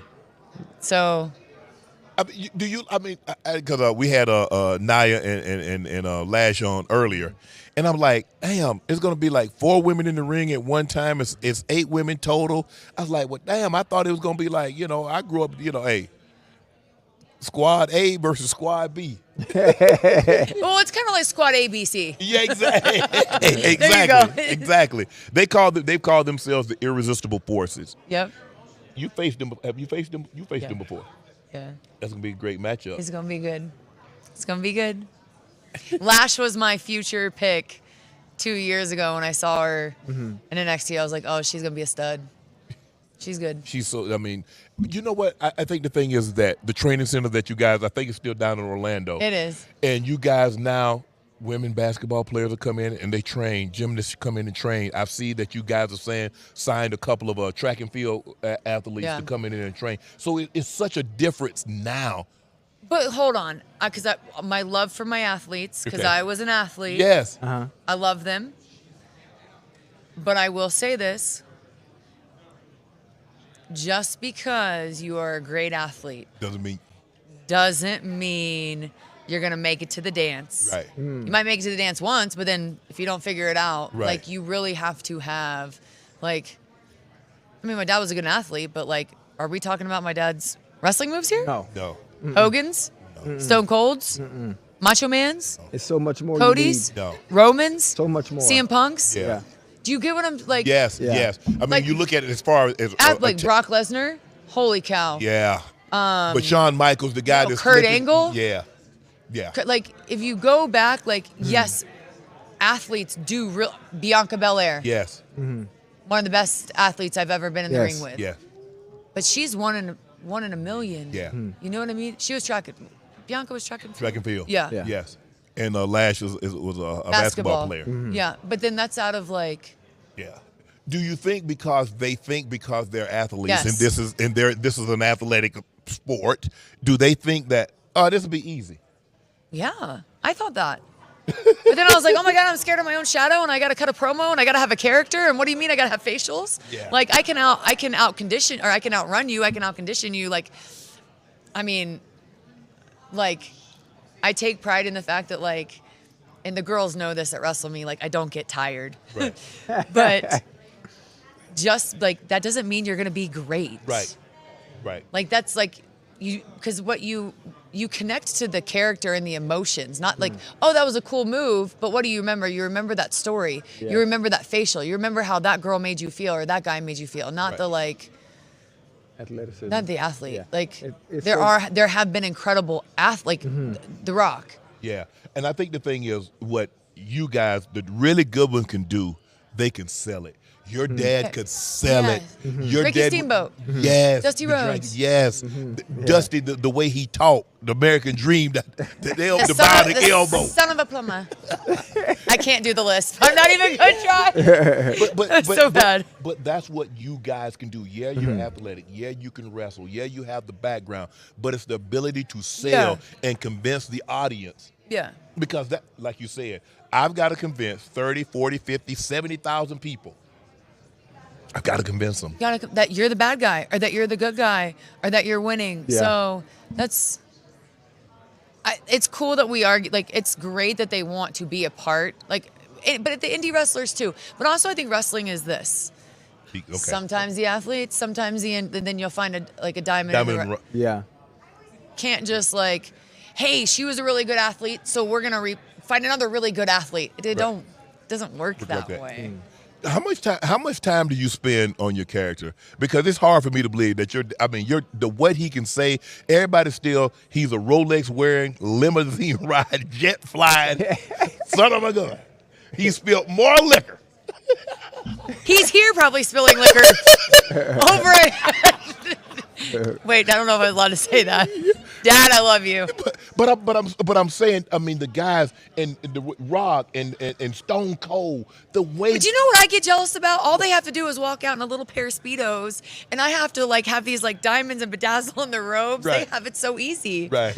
Other than my dad and his suits. Yeah.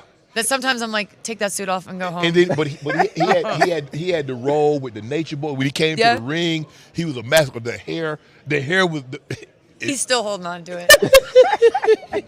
but the hair didn't move for the first 5 minutes of the fight, and then all of a sudden it was all over the place. But how much time do you? I mean, because that's a part of it.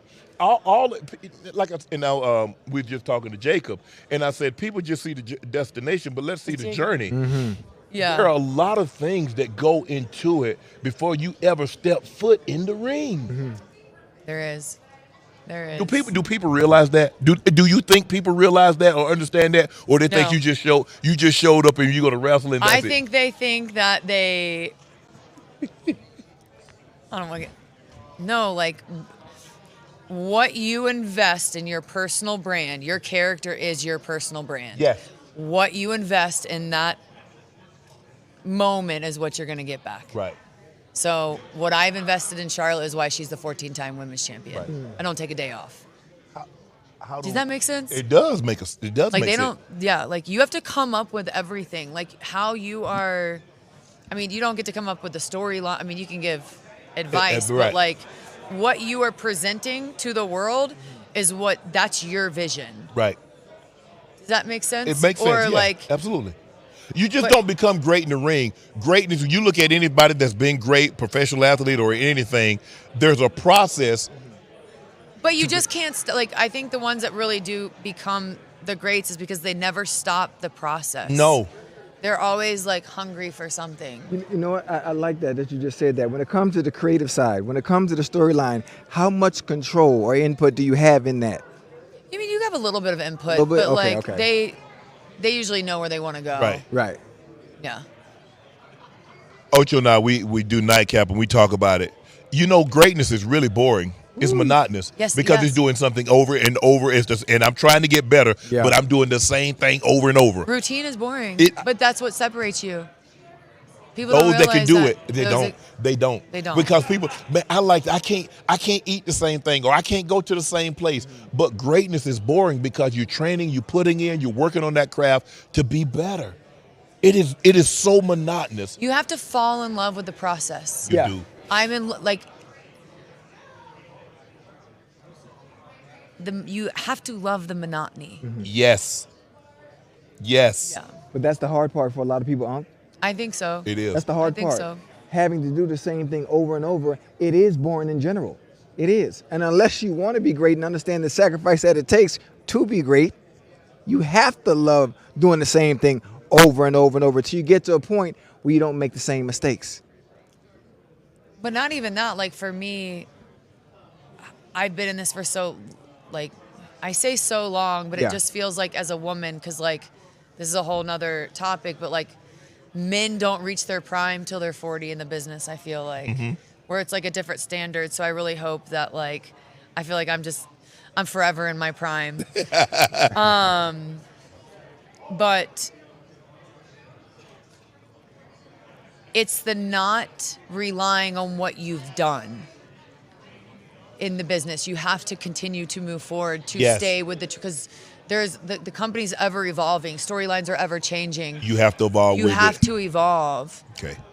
I see it. That's another thing. Yes. You have to pay attention to that too. Right. Because you can't be and I probably was guilty of this a couple years ago because I was so scared to change the robes or the gear or whatever. And those are minimal things. But I can't rely on the fact that hey, I did 32, 33, 34, 135, main event did 35, done 37. You can't rely on that. Cool, that's a great resume. Yes. But if you want your resume to continue and make what do we say, Ocho? Update your resume. Every time. Update your resume. Got to. And people don't understand that. He did. I understand what he did, but that was last year. What about right now? Well, if someone last year was oh, we're going to put you in a tag team and you're going to go into Mania in a tag team, I've been no, I'm not. I'm not a tag team wrestler. I'm an individual player. That added to my resume. It's going to add to my career, and it only added to the stock of Charlotte Flair Yes. with Alexa Bliss. Yes. like you have to update it. Whether you can't be like you have to be. Don't get me wrong, it was so hard. Like my stylist is over here when he was like, you got to change this. You got not in the good like update. Right. Because you get like. Because as an individual, you look in a certain way, but now you got a partner, so it's kind of like y'all kind of need to blend. I mean, they can't. No, we're You super. separate? No, we're super popular because we're the odd couple. Like she's goth, I'm. You're not goth. No, not goth. No. So like we're just completely different. How does that work? So, because I asked Lash and Nia, I was like, and she's like, sometimes as you get a little older, you've been in this business a while, they'll allow you to pick, but for most time and not, they're like, we think you guys will be great together. How did this? Oh no, this was hard to get us together. Yeah, she was pitching. Oh, she was pitching. So I had just lost WrestleMania last year. Yes, and they didn't know what to do with my like. It was kind of like we didn't know what to do. Or creative didn't know what to, whatever. Right. And she kept pitching like, hey, I want a story with Charlotte Flair. I want a story with Charlotte because we'd had history in the past, but not like long-term storytelling. But because we had real moments in our personal lives together, right. When she first started and I first started, she was going to use that as part of the story where like she was bullied a lot. Like there was some bullying going on when she first started. And not that we were close, but she'd be like, hey, I knew Charlotte was there, whatever, like respect, because we'd always kept the respect. Yes. So she was going to use that to tie into the story for us to end up turning on each other to get back to those stories because we were always against each other. Right. But it ended up working better together because we were so different. So where like I could kind of take the piss out of Charlotte being so arrogant, and then like her character calming that down. Like the dynamic was funny, but also like you said, when Nia said tag teams, sometimes you use tag teams to like lift up the other opponent. Yeah. Right. Where like Lexi's a stud in her own. Right. I'm a stud in my own. So then you see two not having to. Right. Where they're just like, oh, okay. Right. Yeah. Does that? Yes. But the thing is, as long as you're still a part of the story, is when they stop making stories about you. Is that when you need to worry? And they're still creating stories. Oh, I'm not. I know. They're still creating stories about you, and like you said, you're a standalone, but you're a great partner also. I love the part. It's been fun. 14-time women's world champ, Charlotte Flair. Charlotte, thank you so much for joining us. Go.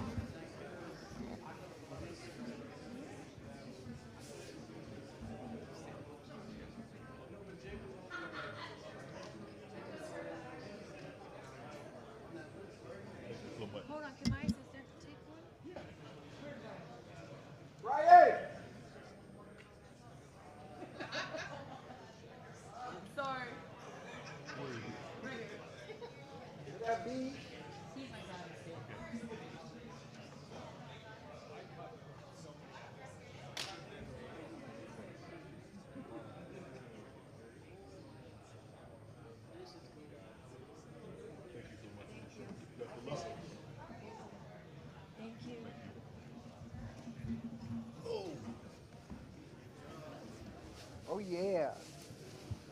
Oh yeah.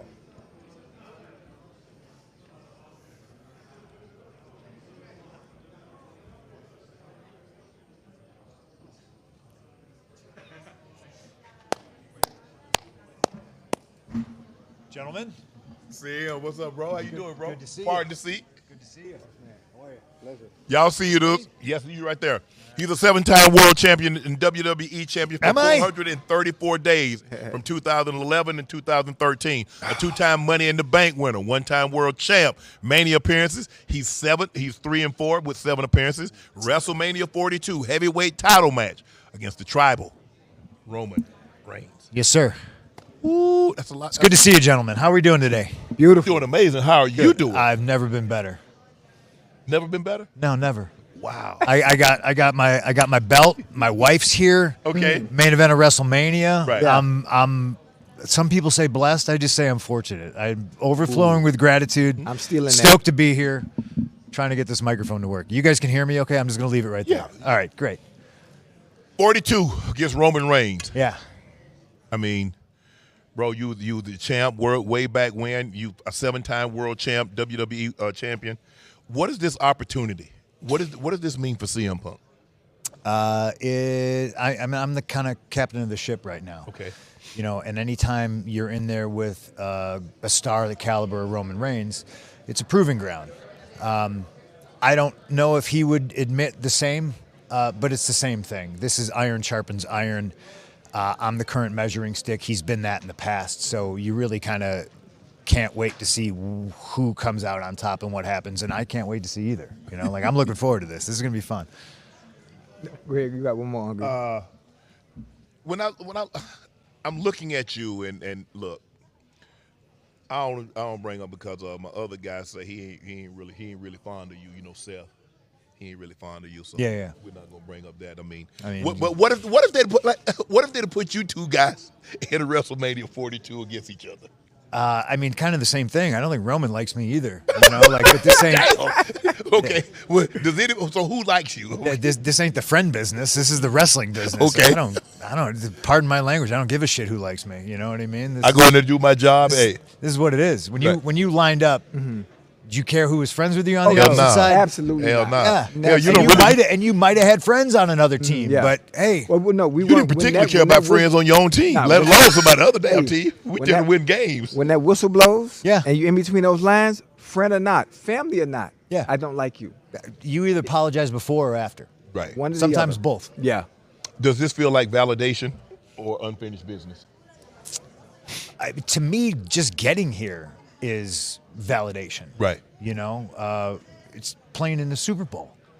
You know, like, I have to, as a human being and as a man, take the moment to stop and smell those flowers. Yes. And look around and go, man, I'm here. Like, I'm here talking to you two guys. It's cool. Like, there's levels, and the fact that I've been in the game this long and I'm still climbing ladders and I'm still reaching new heights and different levels. It's all new experiences to me, and it's one big adventure, and I'm enjoying the ride. Oh, I got it. When you talk about those ladders, you talk about those heights and Yeah. what you've accomplished so far, has it been everything you thought it would be before you even started? Because we all have a vision. We all have goals that we set out to do when we try to achieve anything in our respective crafts. Yeah. In this craft of wrestling, has it been everything you thought it would be? It's everything and more, plus way more hard work. You know, like, you got to be prepared to run through a wall on a daily basis. Right. You know, and you're not going to sleep, and you're going to fly to another country, and then you're going to hit the ground running and do media, and then you're wrestling, and then you're on a bus. I mean, everything about it is difficult, but to me, it just makes it that much more worth it. You know, like, it sounds really, really corny. I'm supposed to sit up here and say, you know something, brother, I'm going to walk in there and I'm going to knock down the walls and I'm going to poke them in the eye and I'm going to.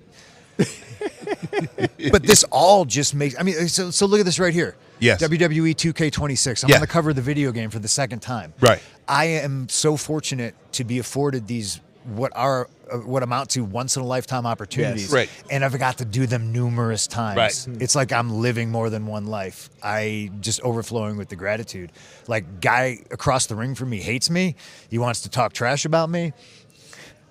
I love it.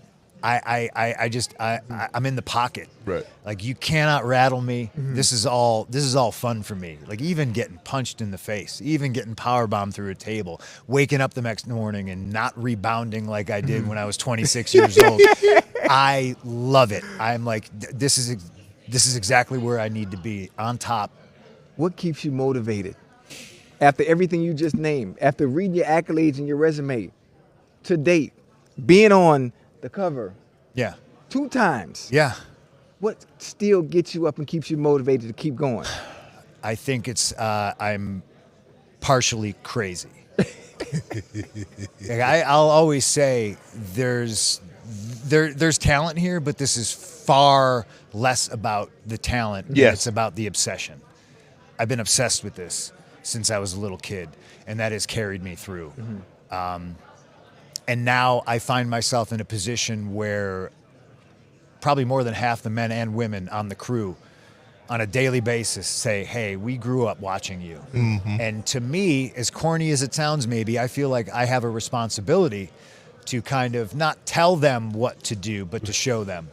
And I'm not always right, and some people don't like me. I got a big mouth. but to lead by example, that's something that motivates me. The Right. fans Right. motivate me. They carry me through. It's like a wave. I'm a surfer. I'm just riding the wave. Right.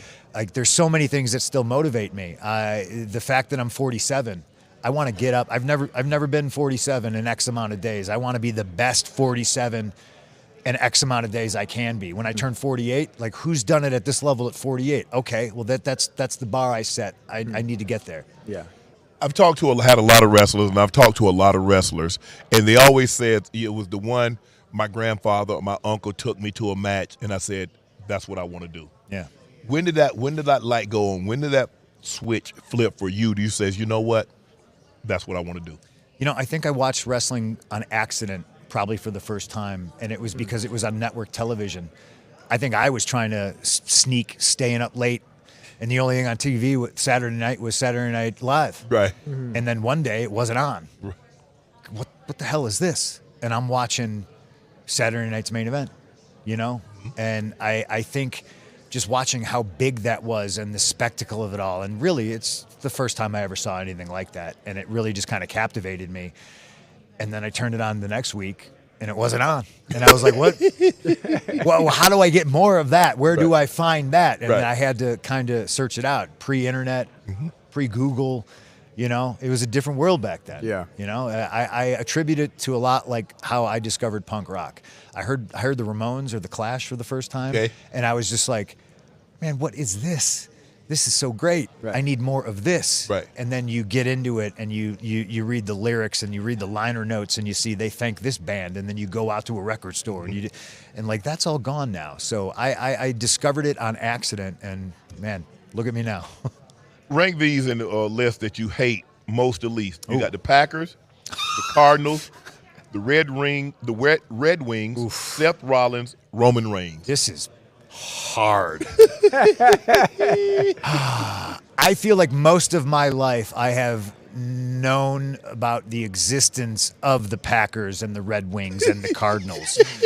Thankfully, for a much shorter amount of time, I have known about the existence of a Roman Reigns and a Seth Rollins. Okay. But man, that hate burns bright. The hate burns bright. I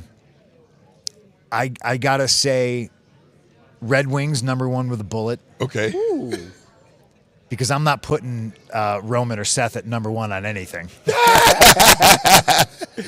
Just cause. You know what I mean? Yes. Like, yeah, I'll say they're a distant 4 and 5. They can share a spot together because they're both goofs of equal proportion.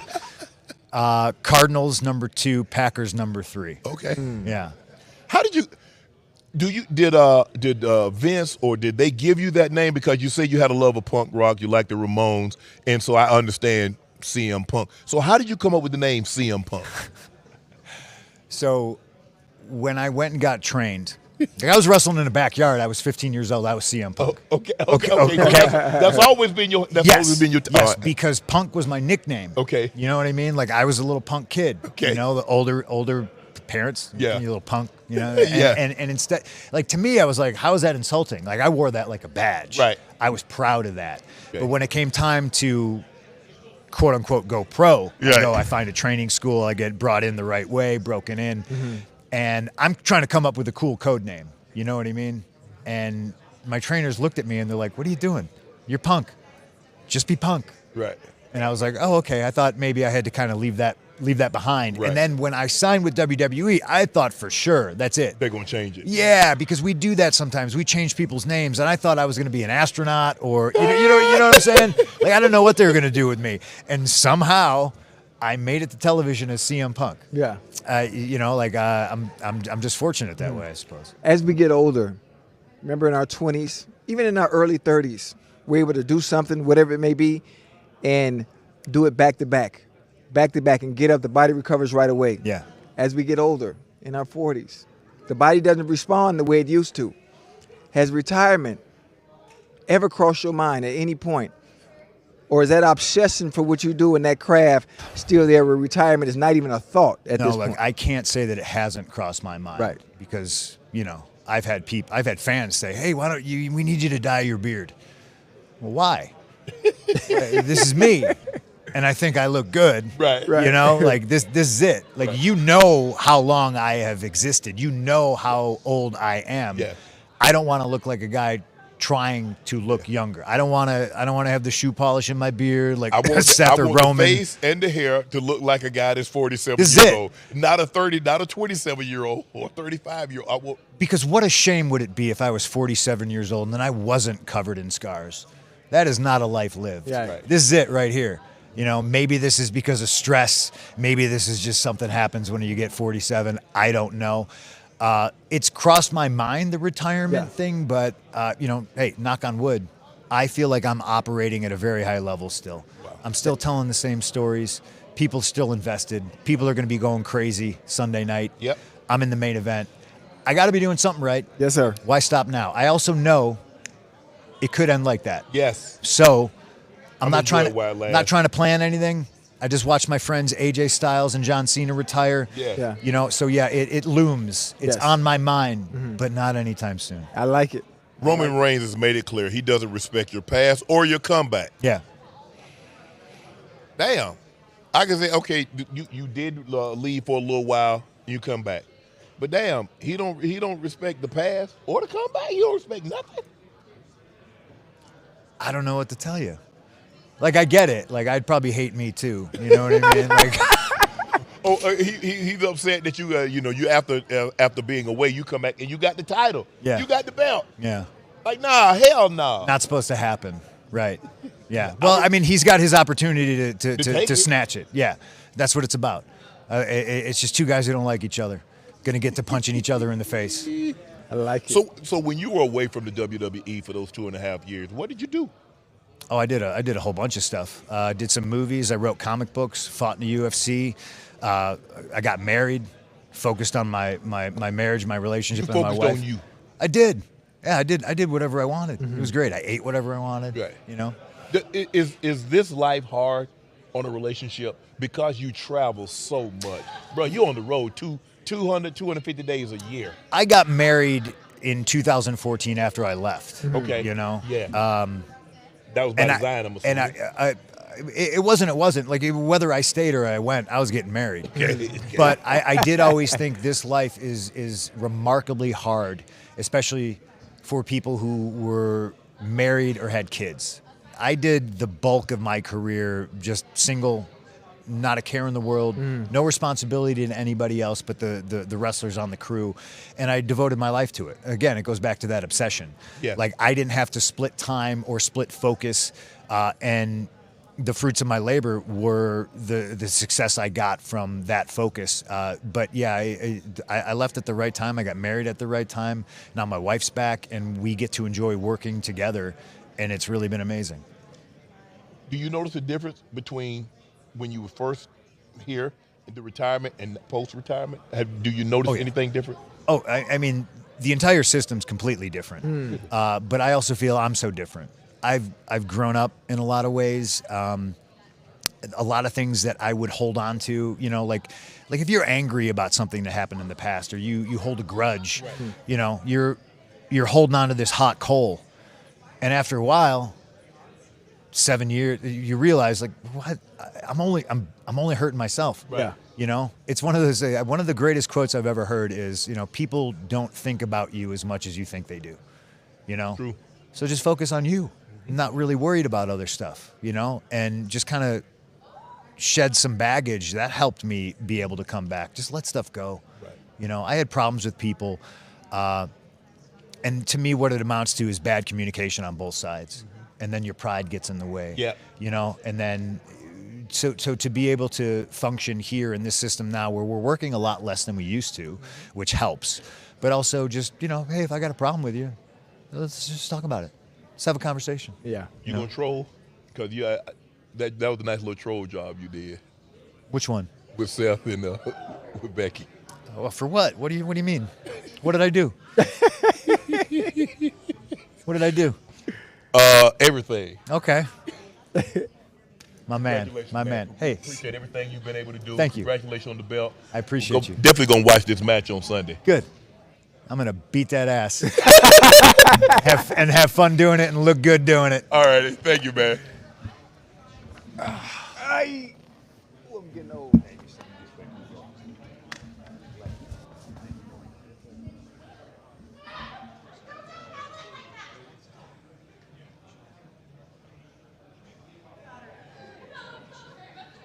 Thank you, man. Appreciate Love, it. love what you guys do. Thank you. Yeah, love the voice you guys have. Appreciate you. Thanks for stopping by. No, thank you for having me.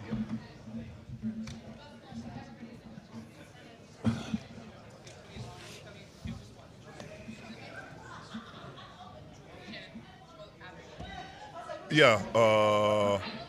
This is Tommy John's, right? Surgery? No. Okay. Y'all know I'm a man who appreciates the finer things in life, a good pour, tailored fit, and underwear that won't play games with my comfort. That's why I rock Tommy John underwear. We're talking luxury soft, butter soft fabric, and 4 times more stretch than the competing brands. Oh, yeah. Go to TommyJohn.com today and save 25% on your first order with code NIGHTCAP. That's code NIGHTCAP. And I have on some right now. Yeah, Ocho. Yeah. Good to see y'all. Good to see you. What's up? Right, you good? Yes, sir. So, Very special guest joining us now. He's a one-time world heavyweight champion, a 10-time tag team champion, one-time intercontinental champ, 11 Mania appearances. He's a 6-5, defeated Gunther, the last Mania to become heavyweight champ. WrestleMania 42, 6-man tag team match. LA Knight, the Usos versus ISO Speed, Logan Paul, Austin Theory, The Vision. What's up, bro? Hey, Unc, appreciate the intro. Yeet. All good? We're good. beautiful, Yes, beautiful. sir. Bro, what happened with Cameron this morning? He tried you, bro. Man, I know he gonna see this. Man, Oos, respect is everything. Yeah. I don't know, Oos. I was respectful, Oos. We're likable people. I feel like I just That was felt, bonding I felt, no, we wasn't, Oos. Soon as I man, first off, Oos, I met him. He was on the damn motor damn wheelchair. Right. I'm like, what's wrong with you? The vibe was a little off, man. And maybe, I still got love for Cameron and the podcast, Mace, all that, man. But it was, man, I just told him a couple times, man, just be respectful, man. He wasn't being respectful. So I had to, he had to feel that. Damn. Yeah. Yeah, killer. Hey, I think a great matchup would probably be you and Ocho in the ring. I like that. I like that. Ocho, can you just be my manager, Ooh? So you Okay, just get okay, on this okay, microphone and talk that talk, Okay, I got you. and you let me walk that walk. Let Ooh? you do what you do, Okay. and he do that. Yeah, unless Ocho got some tighties with some baby oil, we gonna get it right. We can get some. Man, We I can know get you got some. a 12-pack under there. Come on, man. Because I need to Babies. look. The man owe me 50 now. Actually, he owe me he owe me lemon bands. Who? Ocho. So I need you to get it back for me. Ran that up, Ocho. I get my $20 back. You feel me? Pause on you. Hey, Wow. Jacob, do you feel your title run was a little short? You wish you could have extended it, Man, of course, Unc. I always want to, man, I'm going to run it back, though, Unc. Go get I it. like the first round. Yeah. Man, that was like getting my feet wet. Mm-hmm. It was cool. Man, the second go around, I'm You gonna hold that thing for a minute. yeah, y'all thought the yeet run was lit, man. I'm ready, man. I'm ready, man. I got my family out here still fighting, man, but we over here making money this weekend, so that's all that counts. See, Right. yeet. Hey, has wrestling been everything you thought it would be? I've asked everyone that's been up here, right? Because everybody's journey, everybody's process getting to this big stage has always been different. And the excitement, the energy, the charisma, the personality that you have and you bring to the sport and the game, it's infectious. Oh, you know? Has it been everything you thought it would be to this point? Man, and more, Ocho. Yes, sir. And more. Because I appreciate it, because I know I just did a signing. 2 hours long at Walmart. It was Yeah. line around the block. There was a moment, it was where the block for 2 hours, only like 10 minutes of people show up. Then we just sit there the rest of the hour and a half. But Right. it's so different now, man. I'm so grateful. Yeah. I'm so grateful, man. The hard work's finally paying off. Like, y'all know all about it. Mm-hmm. Man, all that sacrifice is finally, I'm seeing the payoff. Yes. Yeah. So I appreciate the hustle. And I think sometimes the sacrifice, when you're sacrificing and it doesn't happen overnight. Yeah. So I think the thing is we look for instant gratification. We look for things, I mean, you look at, that's what the microwave is for. That's why we play lottery tickets instead of working hard. We want to say, hey, I picked the right numbers and I'm wealthy instantaneous. Sir. To go through the process of what you had to go through to finally make it to this stage and to become a world champion, how gratifying, satisfying was that for you? Man, man, just full of gratitude, man, because like I promise, man, I came in wrestling thinking me and my twin brother were just going to be the best tag team ever. I never had thoughts of splitting. I never had thoughts of doing the singles. None of that. It just morphed in what it was. And man, I made sure I would not waste my opportunity. And shout out to the little homies in here trying to get in this wrestling game now. He just said it. It ain't no sprint. It's a marathon, Oos. You know, you want to wrestle as long as Rey Mysterio. I want to wrestle as long as Randy Orton. Them boys is pushing 50 and they look, still doing come it. on, man. Yeah. Yeah, words of Nipsey Hussle, though, man. It's a marathon. You've been everything to Roman Reigns, and we had Jacob up here earlier, and he was talking Oh, about damn, how'd that go? It was amazing. That's a real one. Yeah. He amazing. Shout out to the werewolf. Hey, bro, I mean, the respect that he gave the Uso and your father and The Rock and his grandfather and fathers, and you guys are a very, very close-knit community. Yes, and to see that what you guys have been able to accomplish in this sport, it's seemingly like more and more of the Tongas are coming into this sport. Yeah. What does that mean to you, to see people that look like you, come from a similar background as you, that's been able to benefit and be fruitful in this sport? Man, Unc, it makes my heart happy. Because I seen what Jacob went through. I seen what Solo went through. Don't nobody know they real stories. And I seen how hard they came, like, just to get here. Yeah. And they're not we taking over, man. We're not wasting this time, man.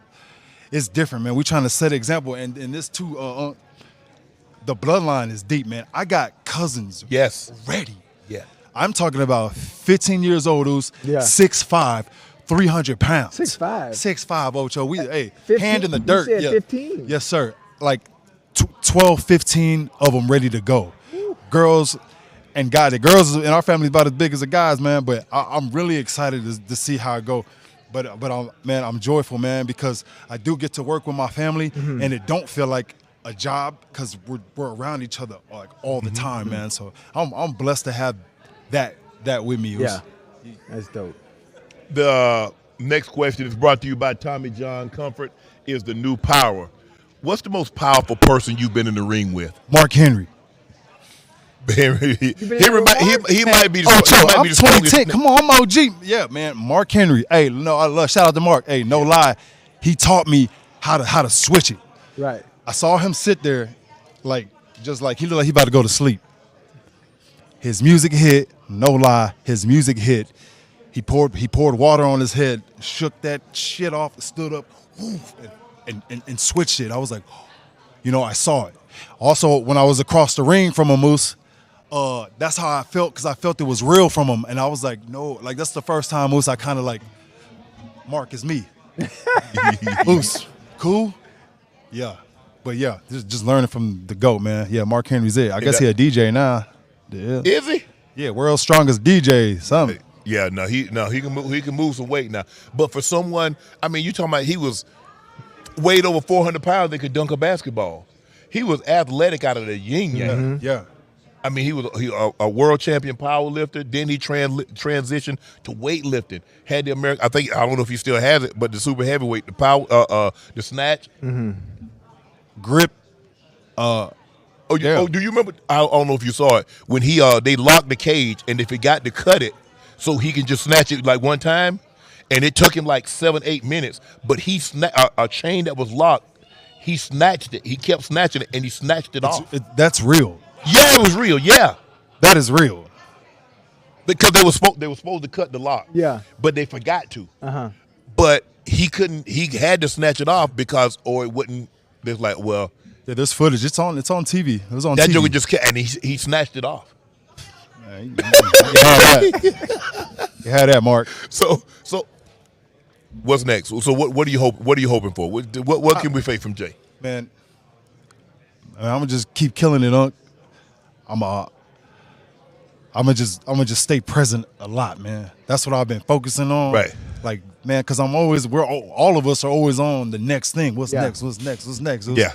We move fast. Man, I finally just starting to even learn how to be present, man. Took me this long, but I'm here.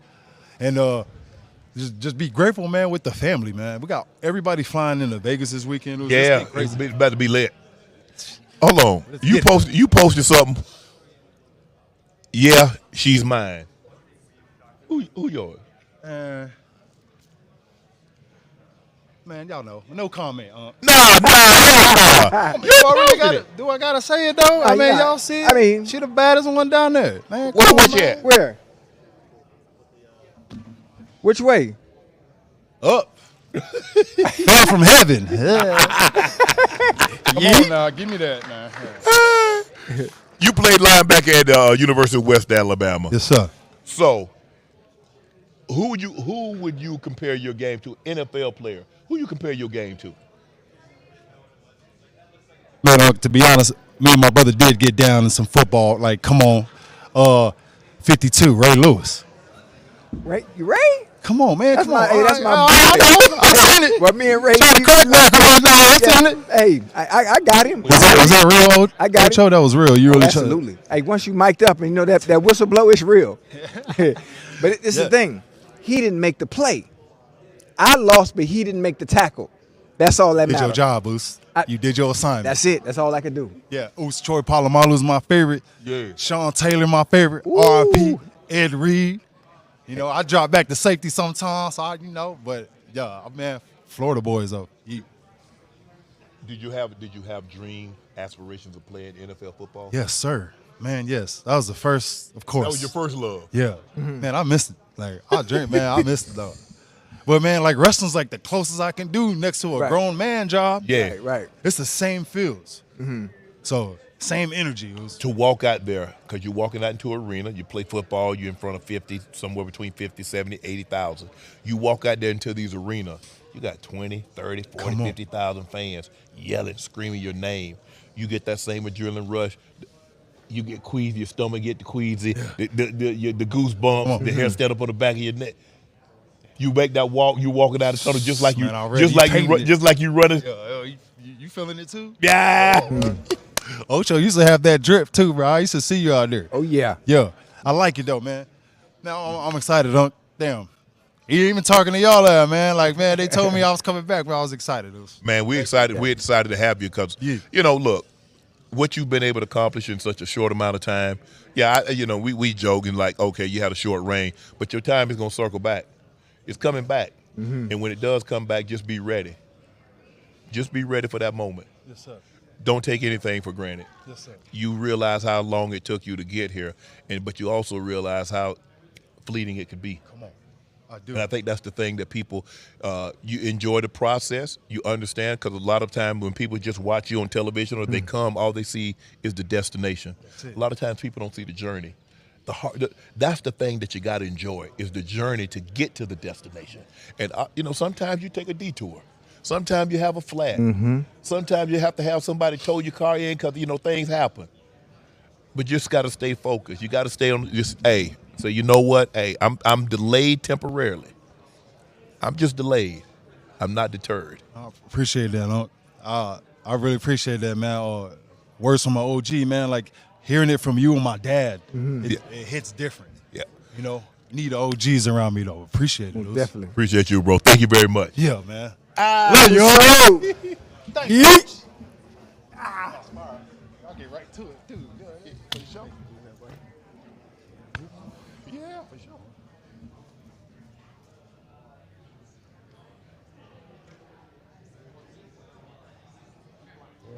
Yeah. Thank you. Thank you. All the best.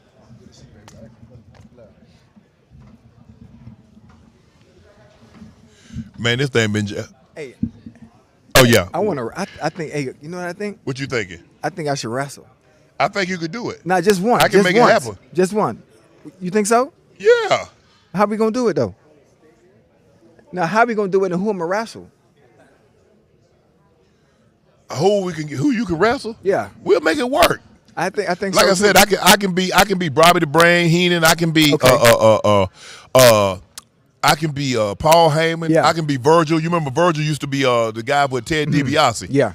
I can be something like that. You know, I can get it hype. Yeah, I think we could do that because the funny thing about it is, remember we talked about it takes more than just being an athlete to For be sure. a wrestler. Yes. Now we talk about going into character. Yes. You know, Yes, you gotta be able to becoming sell it. Being able Yeah. to sell. What can I do, Unc? You can sell it. I can sell water to a well. You hear me? Okay. Yeah, man. I could talk a cat out of the goddamn fish market, huh? But hey, put me in that atmosphere. I will give the people what they want. Right. Now, I'd probably be a fan favorite. We got 2 professional talkers. Yeah, man. Yeah. Man, look here. I talked to Rooster into paying $50 an hour to get the fox to guard the hen house. Paid him $50 an hour.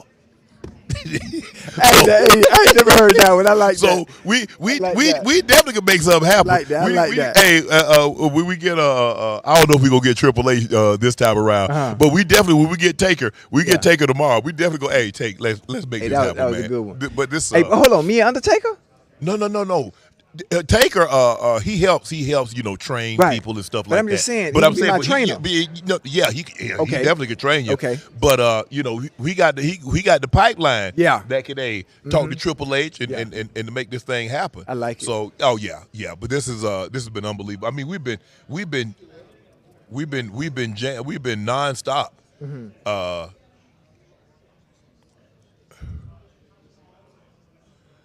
Wow. You want to bring him up? Okay, come on. We got a very, very special guest joining us today. My little professional bull rider, John Kramer.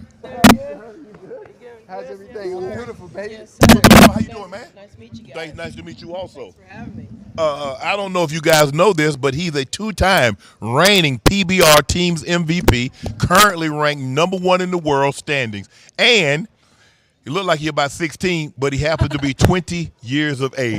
How you doing, bro? I'm doing good, man. This is awesome. Yeah. No, thank you for joining us. How does a kid grow up and say, you know what? I don't want to play football. I want to play basketball. I want to play baseball. I don't want to do soccer. I don't want to drive NASCAR. You know what? I want to get on the back of a damn near 1,800-pound bull, and I want to try to stay on this damn back for 8 seconds. 8 seconds. Hold on. Not only do that, but be the best at doing it. Shoot, anything we do in life, we try to be the best at it. So Yeah. I've worked at it my whole life, and my dad rode bulls, and growing up watching him, that was my superhero. That was Okay. the guy I looked up to, and I was like, man, I want to be better than him, so I want to go ride bulls. Wow. I like it. Did you do anything else? Did you do calf roping? Did you do, saddling?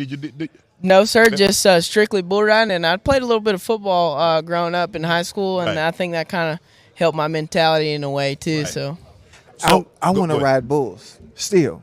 I've seen you ride bulls before. I rode blue before a while ago, but I want to get back into it. I want to get into streaming, Yes, sir. and showing a different side of my life, showing the crazy side of my life, Yeah. where I'm willing to do and try anything. Dang and obviously, right. I think bull riding is something that I can get back into because the adrenaline rush. I can't get that Do you that like kind that? of I can't. Obviously, it's scary, and the outcome you don't know what can happen. When and the I gate like opens. situations that are unpredictable. You know what? If I die, I die. It is what it is. Yes, sir. But I got to get on a ranked bull again. You Give- need to. Give me a bull that you think I should ride next. We can dang sure hook it up, man. Serious? Yeah, we'll do it. We come back here in November Yeah. for the PBR World Final or the teams finals. Yes. We ride in T-Mobile. I feel like that'd be a good experience. Yes, what Yeah, I bull? think What that'd be a bull? good experience, too. Man, I'm gonna be right there. What My camcorder. what do you get what do you everything. want? Like you want Listen, the best of the listen, best? I want the best. I want the best of the best. My dream was riding bushwhacker. That was my dream. You wanted to get on I Bush. wanted to get on bushwhacker so I could tell my kids, your daddy got on the back of bushwhacker. You and weren't gonna be got able to tell them how to tell them. Huh? You don't think I could have lasted 8 seconds? No, your jaw would have been wide shut. He threw you. Dude, I feel I'd have like told. that would have been pretty cool. That would have been fun. Bushwhacker, yellow jacket. You want to get on bull? E.T. E.T. Tahana. You want to get on bull now? Oh, hell no. Hell no. I'm the crazy one out of Yes, the sir. two. I'm willing to do anything once. I can see that. Yeah. You like that? This Yeah. next question is brought to you by Tommy John. Comfort is the new power move. What's the rankest bull that you've been able to get on? So last year during the teams finals here in T-Mobile, I got on the best bull in the world called Manhater. Manhater, Yes, sir. yeah. Yeah. You rode him? Yeah, I was 92 points on him here. Yes, sir. Yo, he crazy. Yes, sir. That was my favorite ride of all time Yeah? for sure. Yeah. That's dope. That's Yes, sir. dope. Is he a Charbray? Is Is he a cross between a Charlotte and a Brahmin, or is he a Taurus? You know, that bull, nowadays the breeding, it's evolved so much. Yeah, where it's all artificial now. Yes, sir. So you can get way different stuff now. Like the Charlet, the stuff that was back in the day. The Charlet, because they wanted a big muscular bull. Exactly. And then you wanted a Brahmin that could survive extreme yes, conditions. Sir. Yeah. But he was mean. Now Hunt wasn't back there for nothing. Yeah, no, it's crazy how it is now. Like it's evolved so much. Like they have the AI stuff, like where they can get embryos and stuff. It's like they're bred to do that. They're bred to buck. So like the Charlet stuff now is more using for breeding in cows and stuff, like just Black Angus cows. Just not to buck though. Oh yeah. So they trying to do beef cattle now. Yes, with the sir. Charlet Beef, because you got such a big, and you got the Angus. Yes, sir. Smooth Angus. Yeah. Okay, I see exactly what you're saying. Black and red. How do I practice to ride a bull? Because before I rode Deja Blue, I forgot what year that was, in Duluth, Georgia. Ty Murray was my coach. Yes, sir. But the only thing Ty Murray could do with me was put me on the back of the mechanical bull. And the mechanical bull was so easy because I had leverage to yes, squeeze my legs. Yes, sir. And I'm like, Ty, are you sure this is what it's going to be like? And Ty looked at me and smiled and said, not quite. So I didn't understand what not quite meant until I got in the chute. How many days you train for? 2. 2 days. See, if you do it next time, I feel like you should go learn the fundamentals first. Learn everything about how just the simple stuff that you could get. Then you go get on the caliber of bull where you can feel you riding the bull.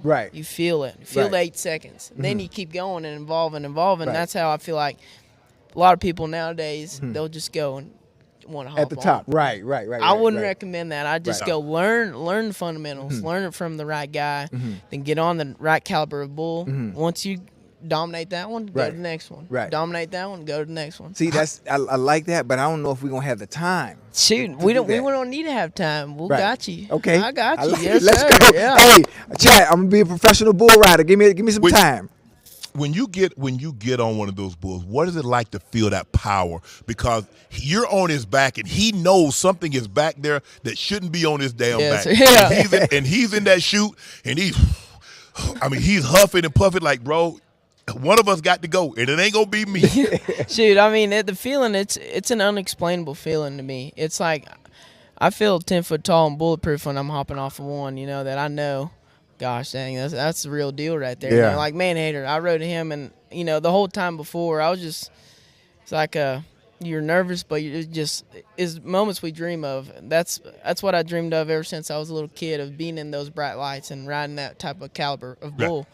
So on top of him, you're just kind of nervous, but it's like slow motion, basically, in a way. It's crazy. It's an unexplainable feeling. I don't know how to explain it too well. Do you study bulls? Because a lot of times bulls have a pattern. Yes, some of them will come straight out and they diving and they coming back. Some will spin to the left. Some will spin to the right. Some will spin and then come back. Yes, sir. So do you study bulls? Do you try to have an idea? Because like athletes, we watch tape. Yes, sir. You watch tape on bulls? So I do, actually. That's one thing I do like watching is I don't technically see which way they turn. Okay. I technically see the way they buck. If they're fast, if they have a lot of up and down. Yeah. I just want to see the way I'm supposed to just ride him. I kind of visualize it in a way how I'm supposed to ride this bull.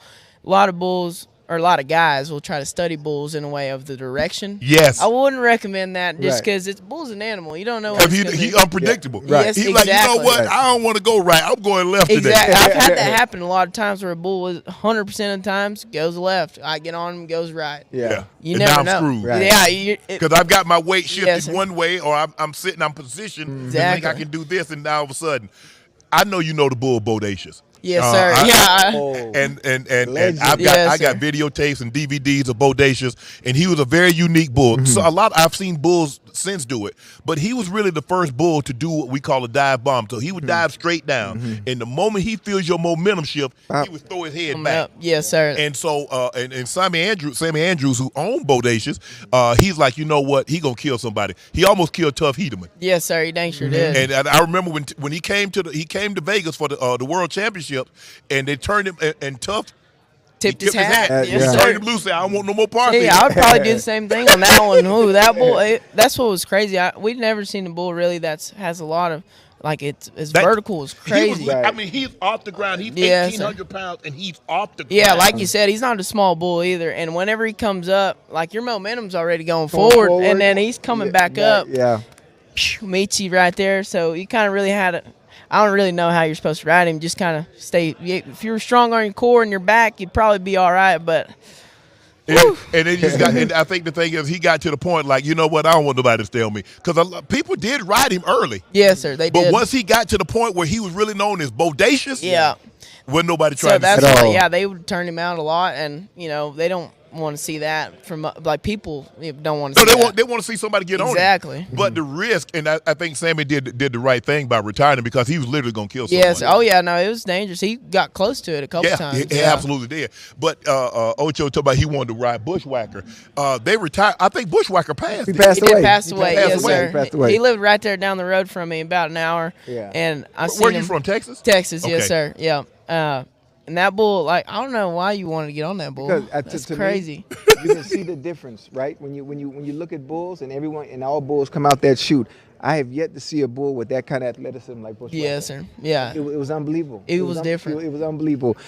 Who I'm trying to think. JB Mooney. JB. He rode him right. I think that was the only guy. The only person that rode him for 8 seconds. And when I saw that ride, I don't know why. You know what? I think I can do that. Yeah, I think that's the problem. I mean, when you go down in lore, when you look at Bodacious, you look at Bushwhacker, you look at ET, you look at Tahana, you look at some of these bulls, and you're like, okay, they got a name, and people, when you mention that name, if you're in this sport and they mention, they already know. Yeah, yes, you sir. already know who they are, what they are, what they represent. Best of the and best. You're like, boy, if you had an opportunity to ride him, Yellow Jacket. Oh yeah, little Yellow Jacket. A little small bull, but boy, He was, see, growing up, that was like my bull I'd always want to get on was Little Yellow Jacket, because, like you said, everybody knows who he is, world champion bull, but he was pretty good. I liked him a lot, because every time they rode him, they're up 96. He gonna points. get you want to listen.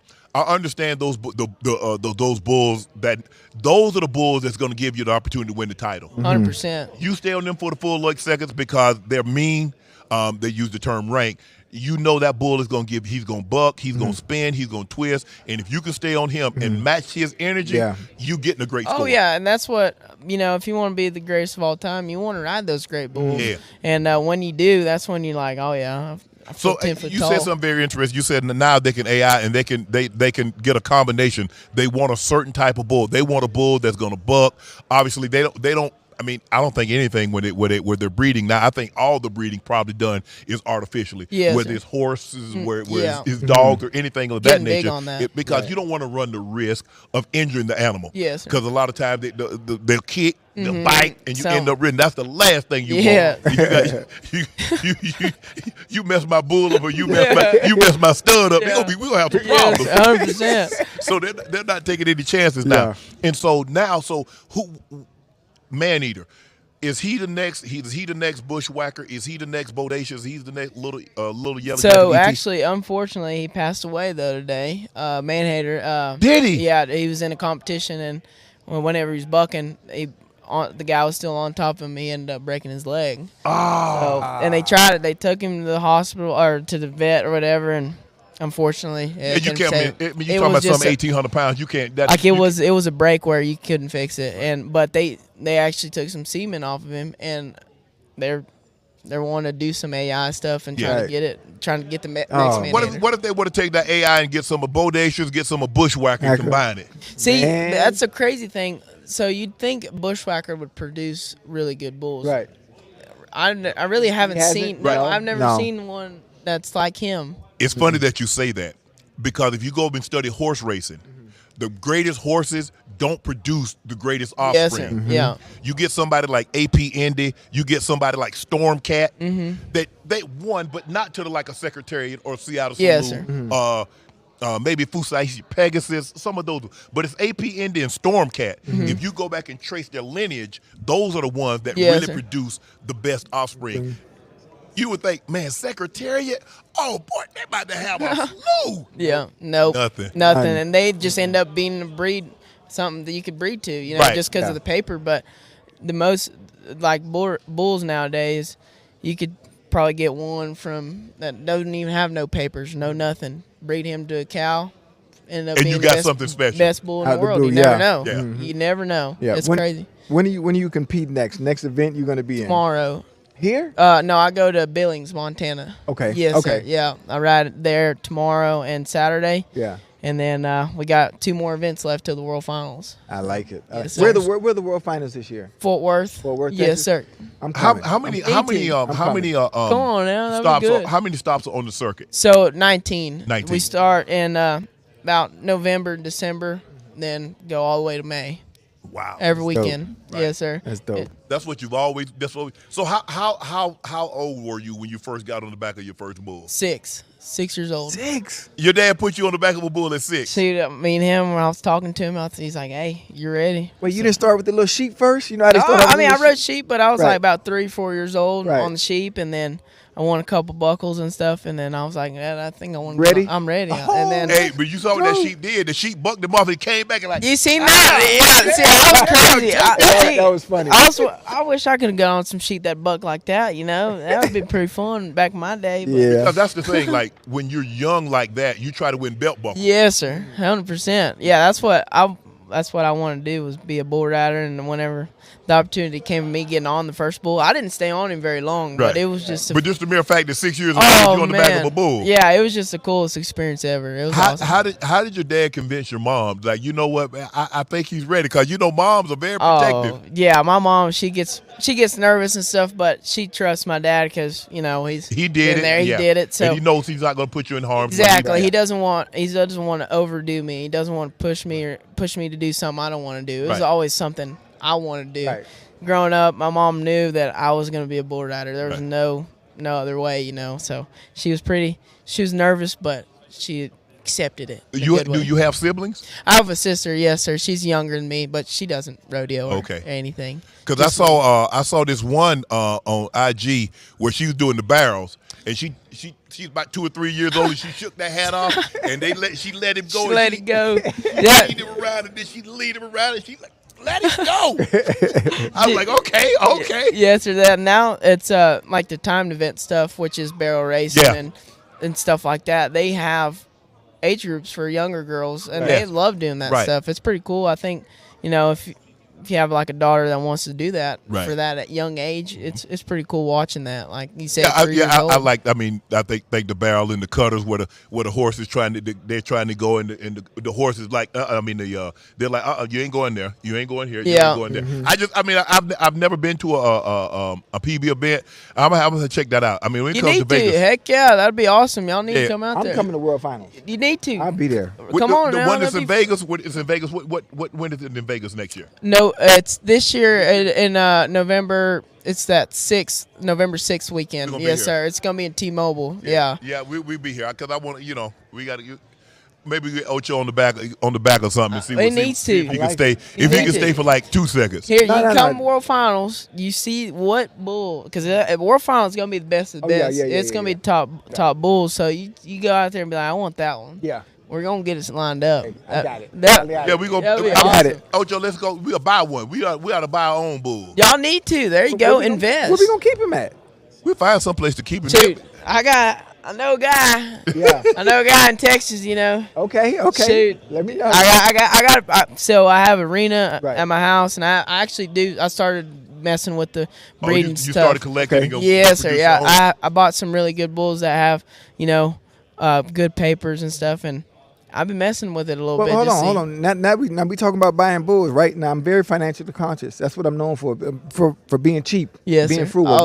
whatever you want to say. How much do bulls cost before I agree to do something like this? So it depends on what you're looking How for. much paperwork you got on it? Yeah. If a bull's really good, but it's a young bull, Yeah. he'll range about 50 to 100 or Whoa, 150. come on back home to me. Yeah, come on. 50, 100 what? No, 50,000. Oh, shh. Go ahead. 50,000 be like about. Yeah, he gonna buy. He He gonna buy. gonna- Yeah, He gonna get us- Hey, Hey, could I but we- put some hey, money down? Hey, I've seen one we sell. get us a world champ. Right. Hey, but now world champ, you're Now we gonna speaking be able to of sell the semen. 200,000 around there. But that's what I'm saying. If you invest on like a younger bull that looks like hey, that looks like the real potential. You got to have an eye. Yeah. To say, you know what, I believe it's kind of like the draft. Yes. You get somebody in the free agent. You get somebody in the later rounds. Right. You say, what? I think this guy's gonna be something. Yeah, everybody. Hey, the first. Oh yeah, man, look at him. Yeah, you're gonna pay more, and then he turned out to be nothing. I'd rather just see one that looks. I don't Like care have if promise. it's I don't care if it's expensive. Like I don't look at that. I try to see the way the bull bucks. Right. If he's gonna be good, that's the one you need to buy. You know. Now sometimes the one that's gonna be good is the one that's gonna be expensive. You never know, but it's a gamble. Oh yeah, because if I'm not mistaken, I think Sonny Andrews didn't pay a whole lot for Bodacious. No, it was. He didn't pay a whole lot for him. Yeah, it was like I want to say. Maybe he got him out of cell barn, to be honest with you. I'm not too sure. Yeah. But no, it wasn't nothing pay crazy. a whole lot because, as a matter of fact, somebody had him and they didn't want him because he wouldn't do nothing. So I heard about that too. So never And lo and know. behold, And it ended up being the best bull, best bulls in the It world. might be my luck. I decided to take that investment, and he turned out to be the rankest bull level. There you go. And you could sell him for triple the money. Yeah, I like it. Yeah, it's a good way to do it. Feeding him is gonna be whew, Lord have mercy. See, Them jokers- the feed wouldn't be too bad if you get the guy, be like, hey, I'll pay the money. Right. You just take care of my bull. Yeah. He'll well, take care of if they got some acres, they can eat some grass, but they gonna eat. They gonna eat grain. You got to bad. You gotta get them grain, grain and hay. Be all right. Because you want him to grow, you want him to be big. I mean, some that weigh 1,500 to 1,800 pounds, he ain't eating 20 pounds a day. No sir, yeah, they're getting grain, they're getting fed good, and that's what's the crazy thing about it. Bulls nowadays, the way they treat them and stuff, it's like better than people. us. It's better than me. Honestly, they eat better than me. They feed them top notch grain. They got them growth. I mean, you got. What gets expensive is the care of the vets. Yeah. Vet, yeah. That's a huge undertaking. And you only take a vet really if something really, something's wrong, but. That's the biggest thing. If that ended up something happening, the vet bill would probably be the most expensive thing. But other than that, you'd be all right. But if you love the bull very much, it's not expensive, I like it. We're going to do it. We're going to do it. We're going to buy a bull together. We're going to go. Next bushwhacker. Y'all going to buy the next bushwhacker. Yeah, we're going to get the next bushwhacker. Yeah. All right. We got to come up. We got to come up with a crazy name. Yeah, what would the name be? Would y'all... Nightcap. What you mean a crazy name? Our bull wouldn't be named Nightcap. No, we probably not I like that. See, we might have to name him Doomsday because he wrecking folks. Nightcap, aka Doomsday. I like that. I like it. He go, boy. Hey, ain't nobody staying on it. Hey, we want a bull that they gonna have to retire because everybody gonna turn him out because don't nobody want to see it. Hey, I wouldn't turn him out. I'd have you get on it? I'd get on him for you. I'll try him out. Okay. See now, if it's something like Bodacious, see y'all boys later. I'll watch it. Thank you. Professional bull rider John Kramer joins sir. us. He's a 2-time reigning PBR team's MVP and currently the #1 ranked bull rider in the world, and he's just 20 years of age. John, thanks for joining us, man. Appreciate Thanks for you. having us. Pleasure, boss. Yes, sir. Yes, sir. Yes, sir. Nice to meet you guys. Nice to meet you, man. Thanks for having me. We're going to take a picture right Yeah, quick. let's do In the it. middle. Yeah, see, he got the creases there. He got them things made. Yes, he sir. got them things made. Gotta get him started. Perfect. We should have got the jeans. They need to be snug because some people have snug jeans and some of them loose fitting. I like it. Not too snug, but not too baggy. Right. Happy medium. If you get it too tight, you can't get it around your boot. Right. You kind of want to have it around your boot. What I do when I get them jeans, I go wear my boots to it, try it on. If it looks good on the boot, What brand jeans you use? So I wear Ariat jeans. These are. We don't have. We got Ariat in Miami. No. What happened to Levi's and Wrangler? See, I used to get sponsored by them and stuff, and they ended up not wanting to sponsor bull riders anymore. Okay. Yeah, but I don't know why, but Levi's was. I like Levi's, No, but Ariats are my favorite now. Okay. That's all I wear. So, if y'all, Appreciate you, John. yes, sir. Thank you, man. Nice to meet you. Guys. Yes, sir. Hey, I guess y'all didn't think I knew anything about bulls, Ocho, and I didn't know anything about bulls. We had to give y'all a little inside information. being on the farm, it comes in handy sometimes because you never know who we're going to get. We had no idea that John was going to join us today, but we're glad he did. Yeah. All right, coming to the stage now. He's a one-time U.S. champion, one-time NXT champion, two-time North American champion, 2025 Andre the Giant Memorial Battle Royal winner. That's it. Carmelo Hayes. That's all the stats I got. That must be an error or something wrong on this. I'm good, Melo. How you doing, bro? Good, man. I mean, bro, that's what you always wanted to be a wrestler? I know you played football or something. Yeah, so as a kid, I always wanted to be a wrestler. Undersized. Okay. So I'm thinking, I'm like, there's no way.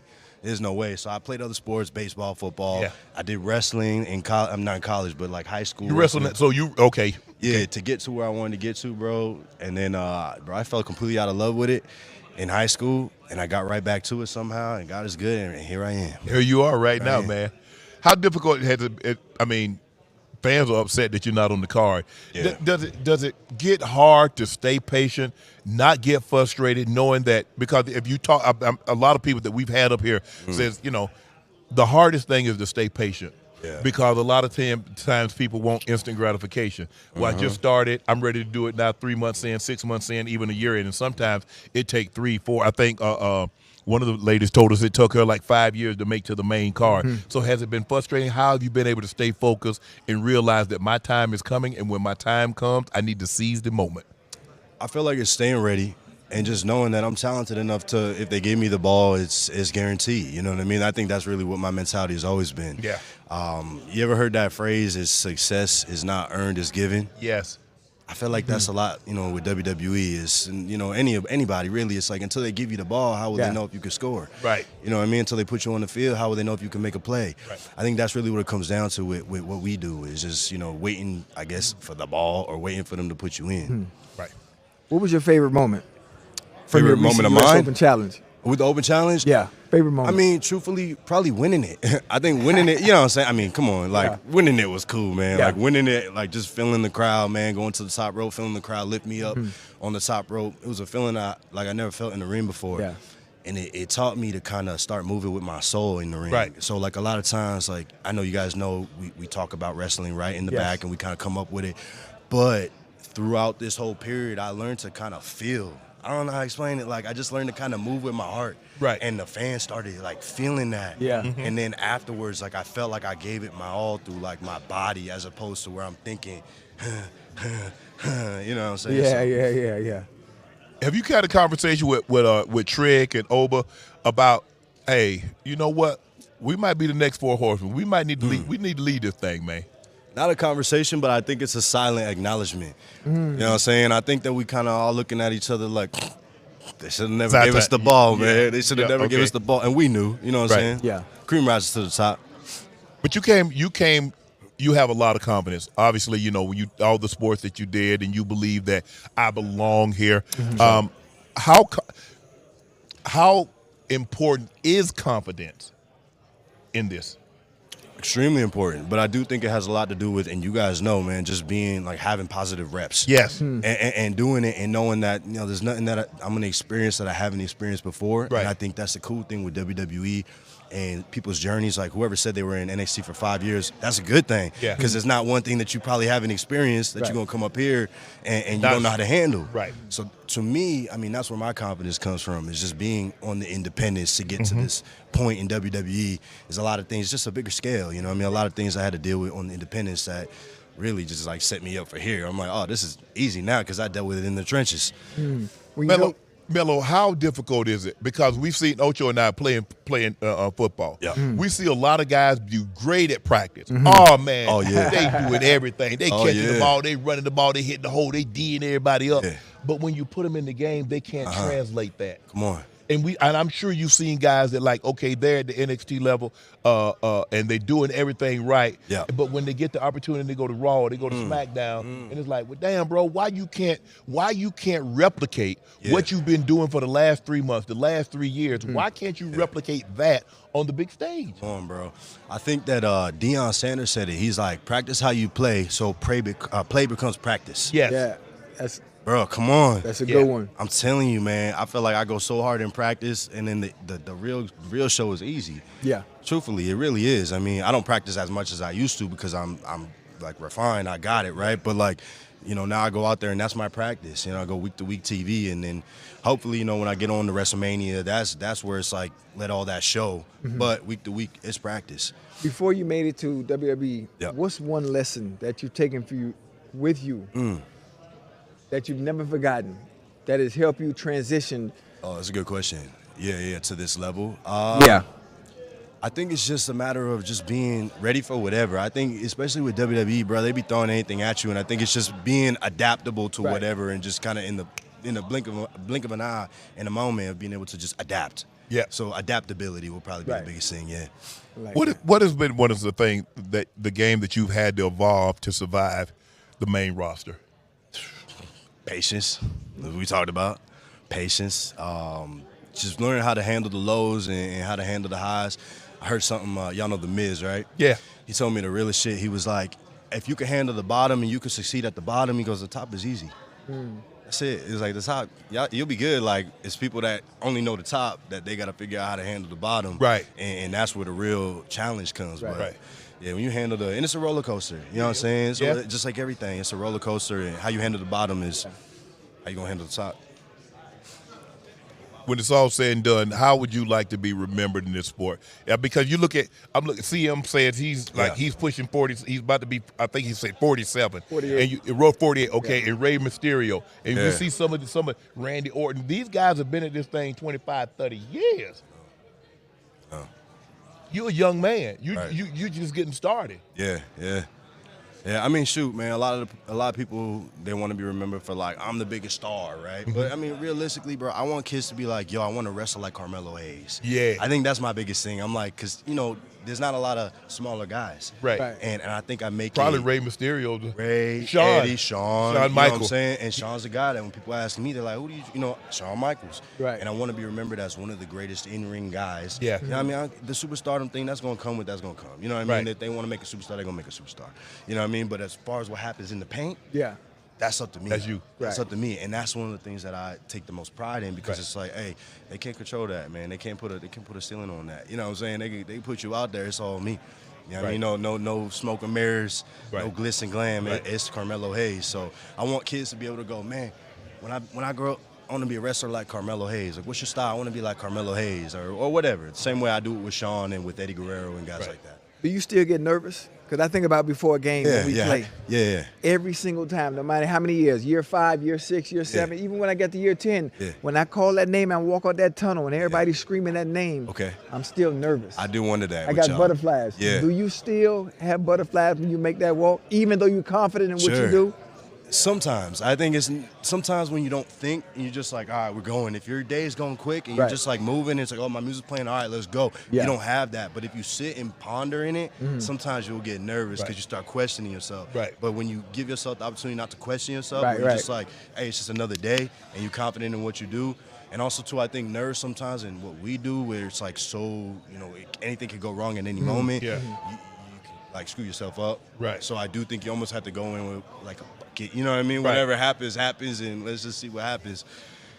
What's a typical day the night of a show? You wake up, let's just say for the sake of argument, you get up at a time. Let's just say 7:30, 8 o'clock, you wake up. So what transpires until the match actually happens? Yeah, I mean, so we'll get the TV. You kind of find out what you're doing. You know, a lot of times, sometimes you don't know. That's another thing where you kind of like, well, I don't know what I'm doing, but that's why I say adaptability and staying ready, right? Get the TV, find out what you're doing, get something to eat, you know what I mean? You kind of just mentally get yourself ready, figure out what the match is going to be, whatever it is, all the business of what we do and shit. And then you go out and just perform, and then it's kind of just another day, you know what I mean? When you do it week to week, it just becomes another day. I remember looking at the OGs one time when I first got called up. I was like, dang, y'all so comfortable. Like, y'all just really do this. 15 years, I'm like, y'all just look so effortless. And I see why. It's just repetition, you know what I mean? Bro, thank you for joining us, man. We really appreciate it. Yes, sir. Y'all see who it is, Carmelo Hayes. Appreciate you, OG. Thank you, brother. Thank you, man. All right, let's grab this picture right quick.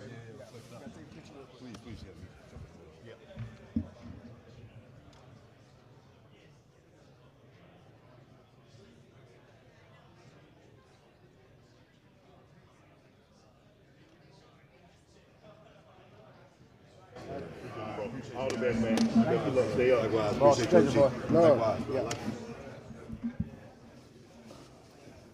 Oh, yeah. I feel great. I feel great. Chad, how we doing, Chad? How's my hair? I feel great.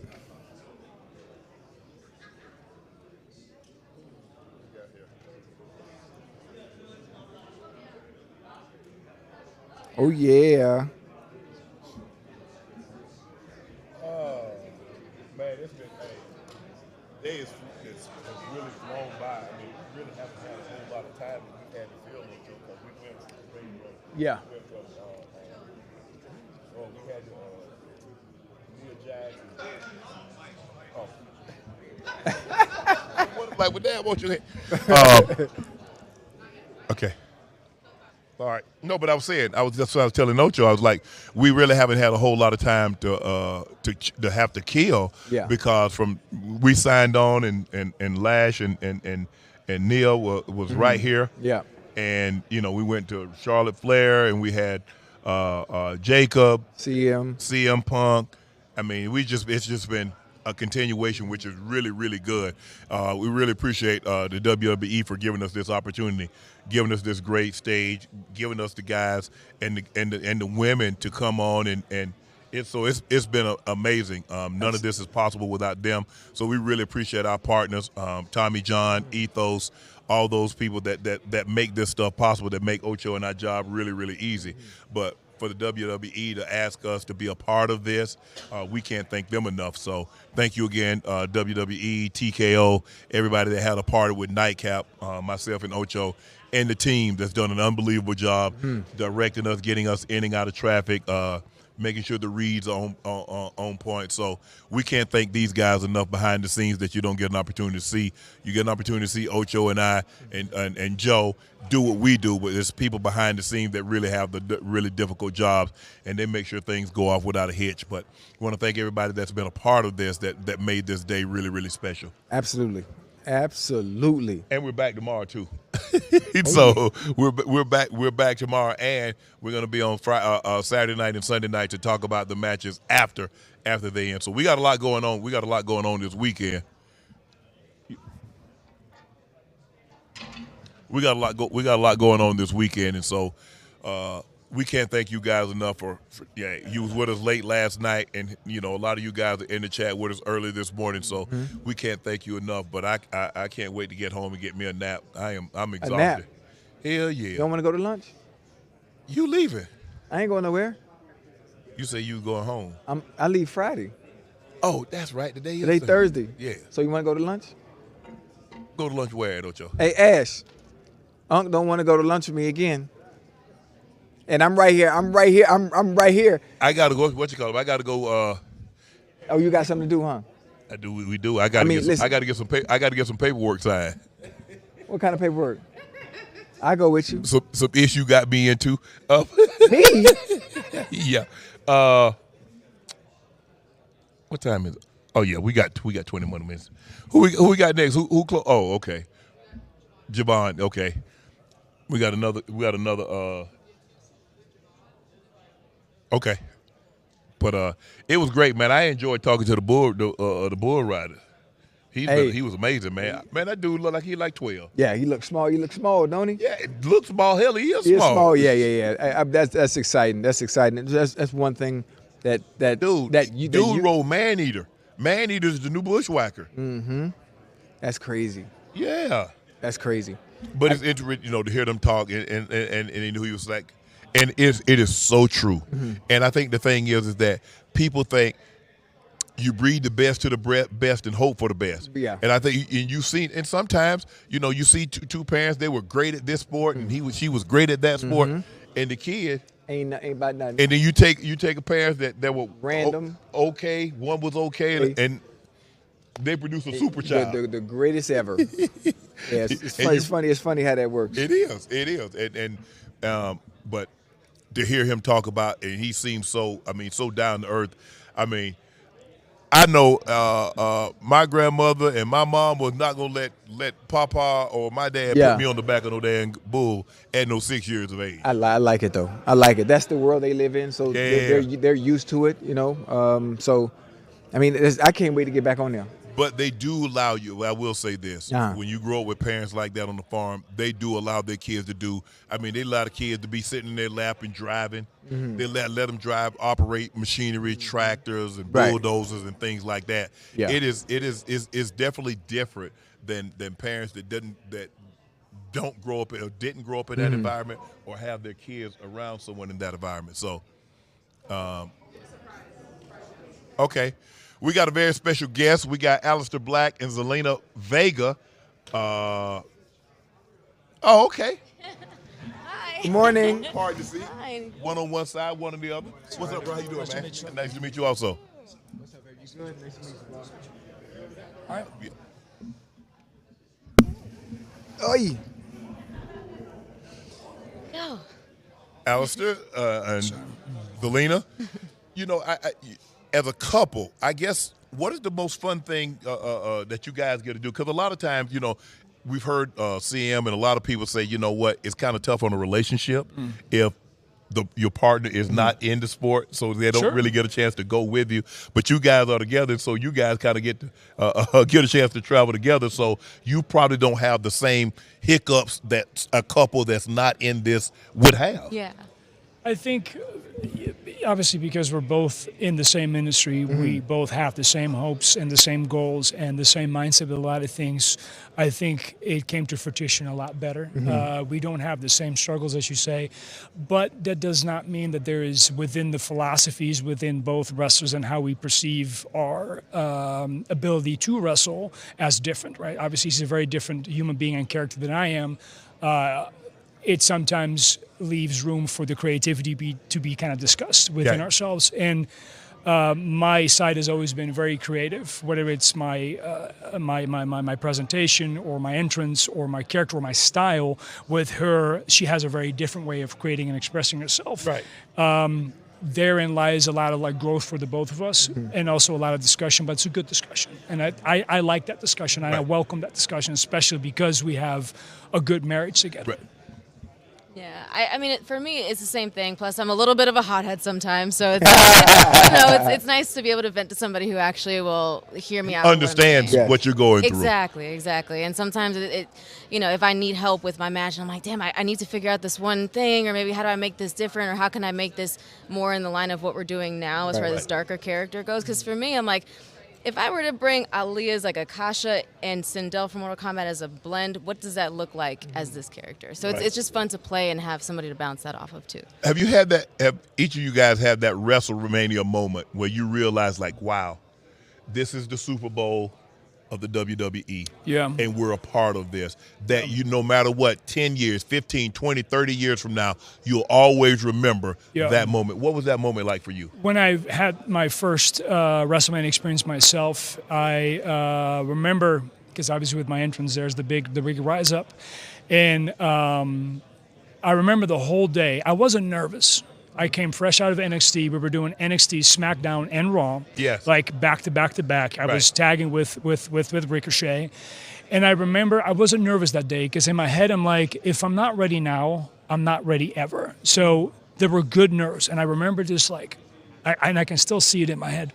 I have a picture of it as well. When I rise up and I see, I think at the time it was like 78,000 people, and I see just lights and all of it. And I'm on top of this ramp, and I'm standing, even thinking about it. I'm wearing a hoodie, of course you can't see, but even standing on top of it, I remember just like getting just goosebumps, and like that's something that will live forever. That walk from the top to down, obviously having the match, but just that little fraction of a moment where you have that 5 to maybe 8 seconds where you just stand there, and everything slows down and stops, and you look out and you're like, wow. If you tell your 15-year-old self, hey, man, back in Amsterdam, this is what you're going to do one day, and obviously I would have called myself a liar, but that is a moment that for me will live in infamy till the day I am no longer presence on Earth. Right. Absolutely. Yeah, and for me it was coming out is because we just had the first ever Queen of the Ring Right. tournament that I won. So it's like it's cool to know that when I open the WWE history books, the first ever queen will always be me. Like that's something that I hold so close to my heart. Wow. So it's like getting to do that, hear my name announced as the first ever Queen of the Ring and coming down the ramp with this really insane, huge crown, because I was a little full of myself, with my staff and everything. Getting to see and just hear my name like that, being said like that was amazing. And having my family in the front row, like that's what it's all about, really. It's just family. And seeing, like, for me, I came from Queens, so to have them be there from Jump Street till now is just insane. So, yeah. If you could book one dream match for WrestleMania 43, no restrictions, you get whatever match you want. You get to call it. I would say me and him versus Io Sky and Rey Mysterio. Okay, that's a good one. Yeah. That's a real good one. I'm going to be a little selfish here, though. I'm sorry. I'm going to be a little selfish here. It would be me against CM Punk, simply because there's a similarity, there's a friendship, there's a history.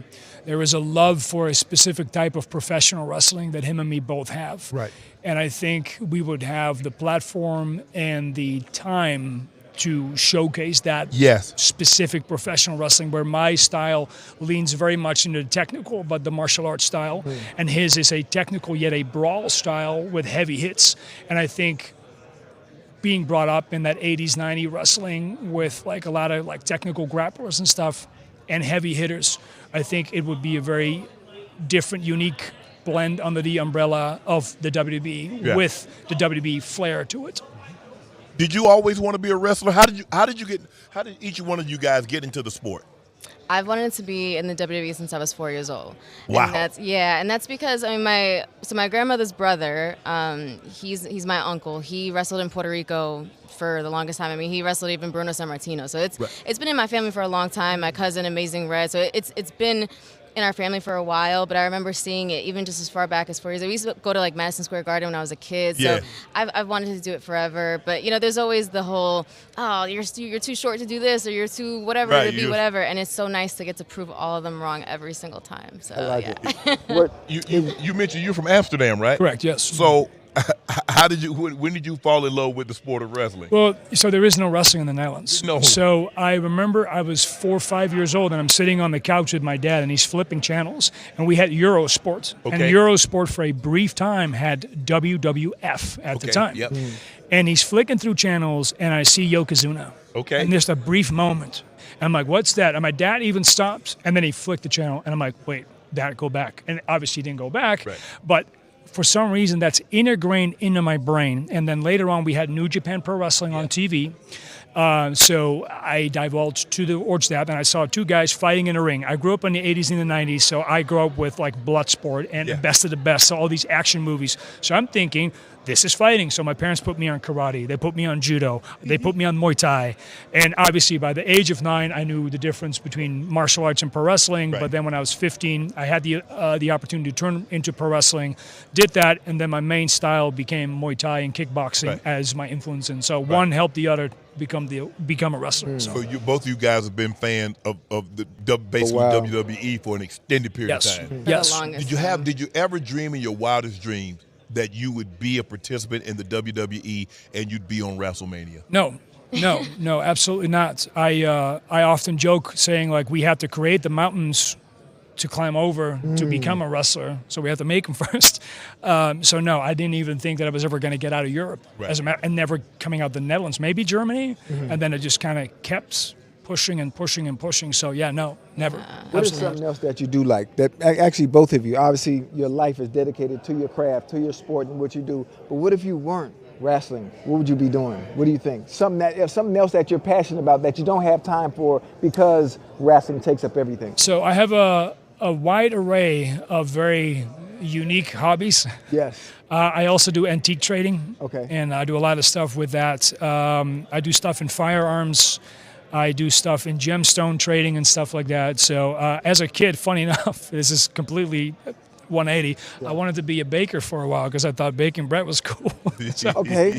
I know it sounds really stupid, but I've always been someone who has like a deep interest in a lot of things.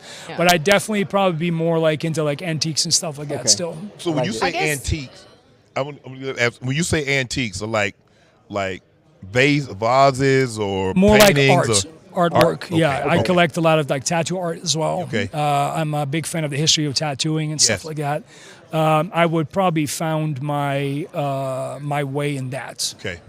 Okay. Yeah, and I guess for me, something with animals, because I've always loved animals. So I would definitely Like a vet or something, huh? something like that. Yeah, and just to end it on the last bit for earlier, I didn't have a plan B when it came to like what I wanted to do. You was all in on this. This was it, and it's mostly because you talk about being a fan, but I had been a fan all my life, and like I used to go to again Madison Square Garden with my dad, and being able to be there as a kid, remember where I used to sit and come out later at a different pay-per-views or whatever.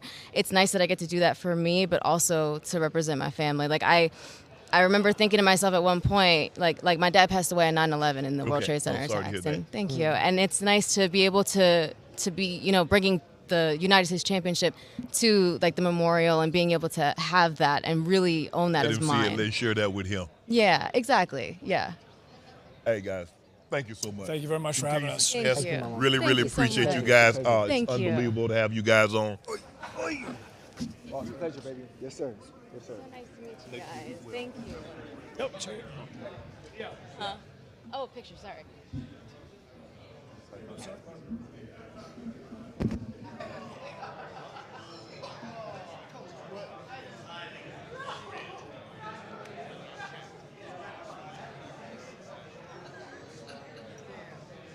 All the best. Thank you very much. Nice to meet you.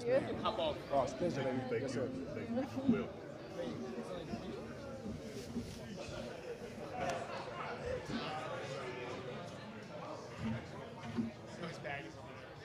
All right, joining us now is the 21-year-old rising superstar known for his high-flying agility, known as the Young OG, a 2025 NXT Male Superstar of the Year. His debut Mania appearance, WrestleMania 42 Intercontinental Champion ladder match. Here he is, Javon. Hey, OG, come on, you was going a little crazy, OG. Hey, I got to get it to you. I got to get it to you. This is crazy. Yeah, I'm fine. Hey, style, bro. You all over the place. You up in the air. You Hey, man. twisted and doing all that. Hey, man, I'm about to stop. You know what I mean? I'm starting to feel it. It hurt. You know what I mean? I need to slow down. Right. You feel me? Hey, you have a background at all in gymnastics or Nah. no at all? No. I just learned how to do flips in the backyard. Right. You know what I mean? Same. Okay. Yeah, same, down the hill. same. You feel me? Yeah. Down the hill. You know, nothing too crazy. You know? Right. But yeah, no gymnastics background. I did track during school. I did basketball and then started training at 13 years old. Right. Yeah. That's live. When That's you got live. called up to the main roster, do you remember that conversation and where were you? Yeah. It was like 2 hours before Cena's last show. I'm just chilling, and then Russo, or one of the writers, the main writer for NXT, he's like, "Hey, like, Sean wants to go talk to you." I'm like, "All right, boom." Go to the office. I walk in. It's Triple H and Sean. I'm like, "Damn, what'd I do?" I'm about to get fired. So this your last match tonight? I'm like, "Oh, damn, all right." But no, I walk in, and then Sean's like, "It's like, so we just want to say like NXT, it's supposed to be your year, but unfortunately, and then Triple H in the wrestling, he's like, hey, we're gonna bring you up. You're going to Raw," and I was like, all right, yeah, you know what I mean? And it was crazy, and then of course, they was putting me on and telling me, hey, like NXT's still here for you, like don't forget about them. I'm like, nah. I just remember the feeling, just like, dang, like y'all telling me this on Cena's last show is crazy. Right. You feel me? Right. But it was crazy. It was such a great feeling. Did a part of you want to stay back there like, man, I really want this NXT title too, though, while y'all bulljive? For sure. I kind of want that, man. Hey, can I stay back here just a little while longer? Let me get this title and then make that we run. good. You know what I mean? Yeah, no. I most definitely had those thoughts, but Triple H knows what he's doing. You know what I mean? He's been in the business for a long time, so I feel like if he has a feeling that somebody's ready to, get called up, yeah. Hey, when that feeling, obviously, there's excitement. This is the finish line. This is the big stage. Yo. Is it? I don't want to compare it to like getting drafted too, Unc. Right? You think about all the work you put in, the sacrifice, all the obstacles you had to overcome. You think that feeling is the same? Obviously, you see when a player gets drafted, the first thing they do is they cry. Yeah. Because they understand everything they went through. Was it anywhere close to that when they told you, listen, we bring you up to the big stage? Anything close to that? Oh, for sure. I feel like, you know, I was a little bit emotional. Yeah, but okay. Yeah. Yeah. It was more like I was, you know, hella excited too. You know what I mean? Like, y'all just telling me this before I got to wrestle on Cena's last show. Right. So, and now I know, you know, this next Tuesday is going to be my last Tuesday. Right. Then I'll be on next Monday, and I'm like, damn, this is fire. You know what I mean? Like, this is tough. Right. But nah, it's such a great feeling, man. I'm just blessed to be able to do all this at the age of 21 for real. Right. You know what I mean? That's just like, and I got so many years left. Right. You know, I'm just blessed, man. Yeah. For sure. Go ahead, Ocho. Now I'm gonna say inspirations that are wrestling right now.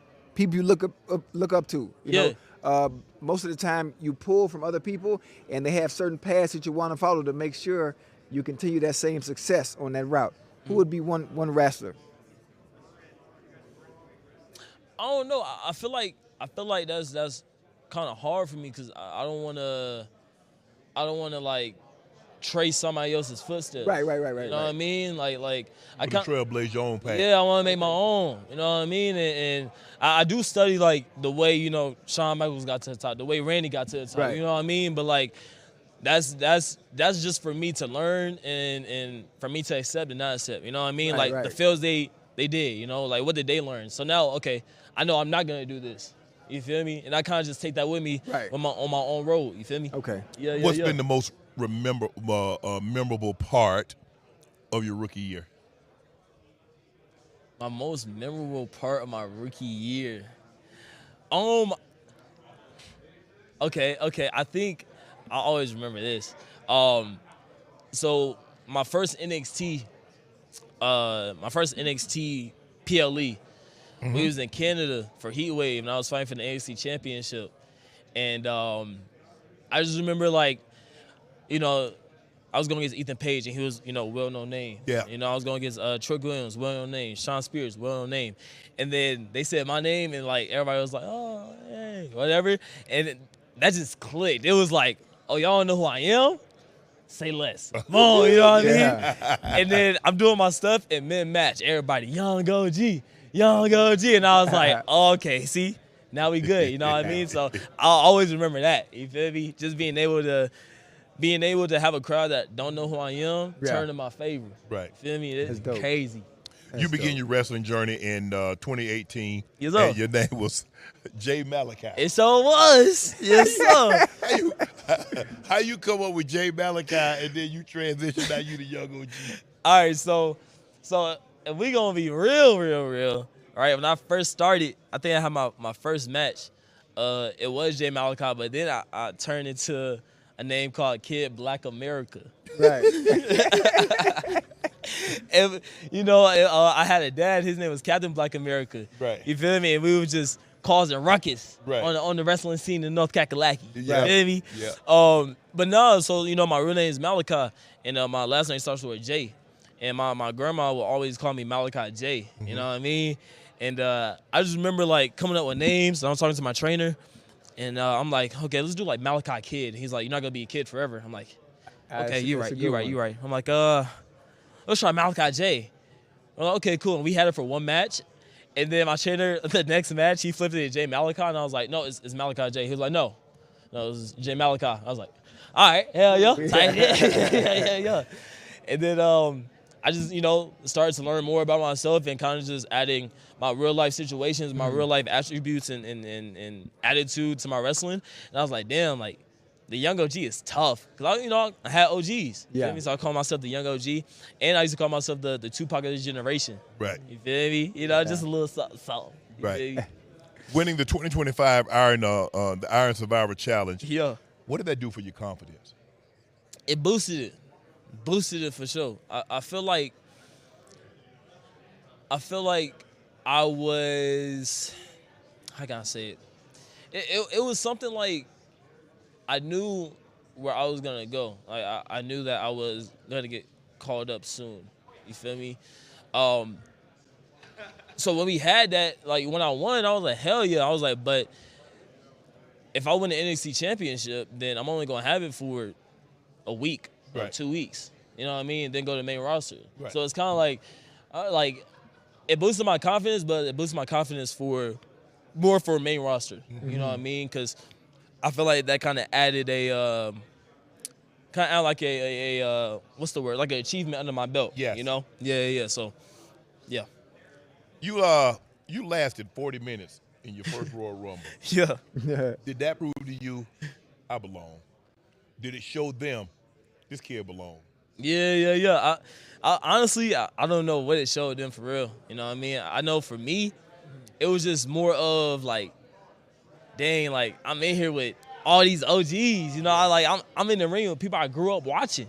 You feel me? Like it's such a crazy feeling. So it did help me out. You know what I mean? I feel like that boosted my confidence for real. Just being able to hang in the ring and being able to be the last few in a match where, you know, the last few are like the top dogs. Right. Yeah. You feel me? Yeah. So it was great. It was great for sure.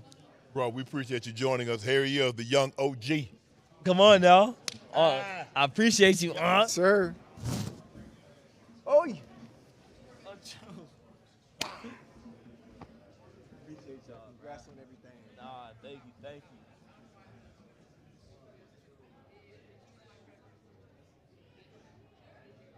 Fire. Appreciate you.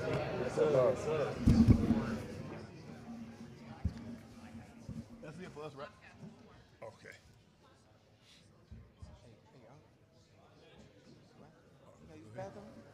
Yeah, I'm gonna wait up. I'll hold it then. Dang.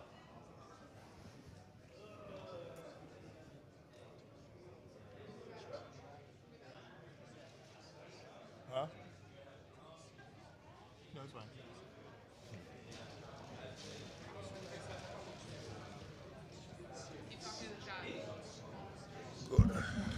Go ahead, Ocho.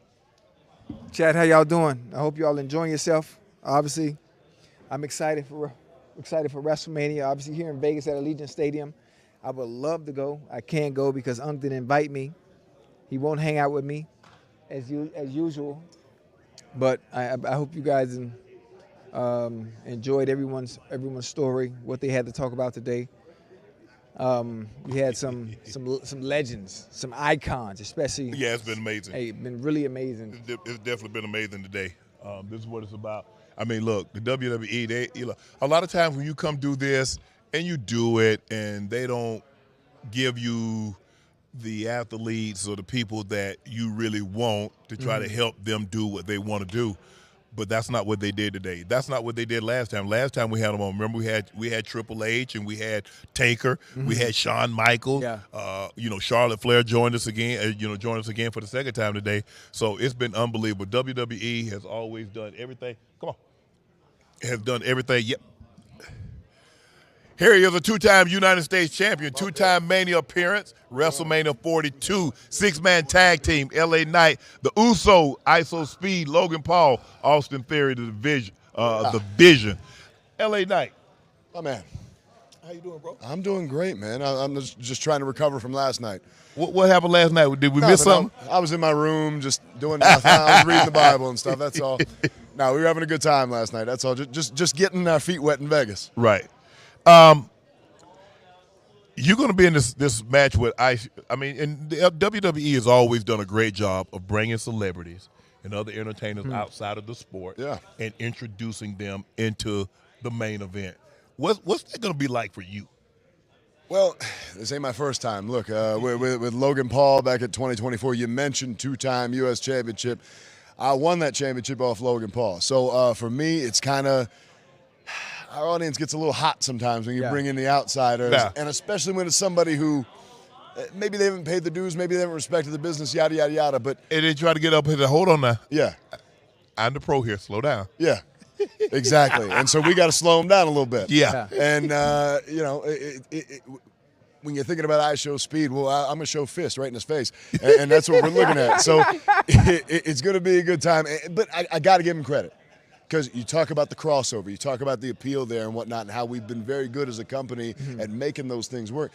They just put out a stat. I think the views on I think I Show Speed got pushed by Logan Paul into the back of me. It's the largest viewed, highest viewed clip in the history of any of our social media clips. Yeah. So I can respect that. I can take my hats off to those guys, but at the same time, Saturday, it's gonna be a hard, long night. Yeah. I mean, you think about it, man. LA, the reach that the WWE have, and you talk about a Logan Paul who's supremely athletic. I mean, he could really do this full time if he really wanted Sure. to. And in all honesty, he's been putting his heart and soul into it. Again, I can take my hats off to that.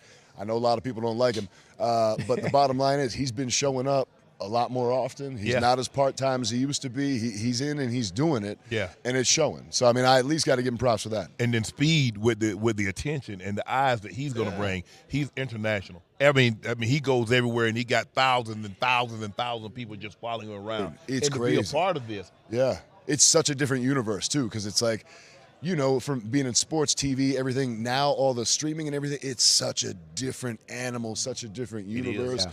And it's so crazy to see that because it's like, I don't know, it's just completely different. But it's cool. If you can make that work to where now we can bring the two together, his audience comes and sees it, our audience sees him. Yes. Man, we got a nice symbiotic relationship there.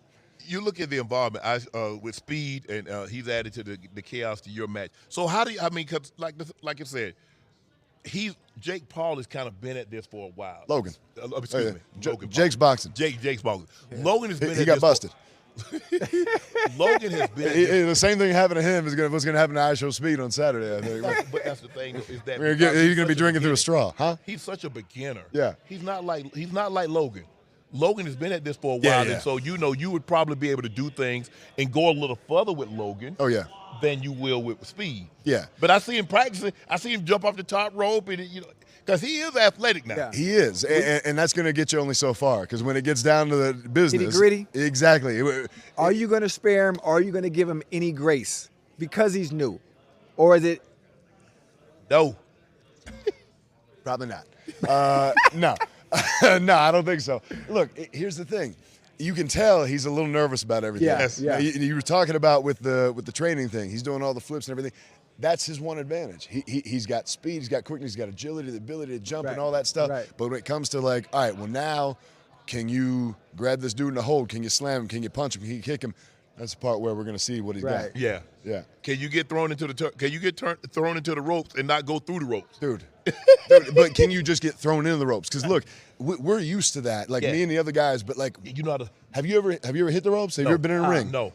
It is shocking.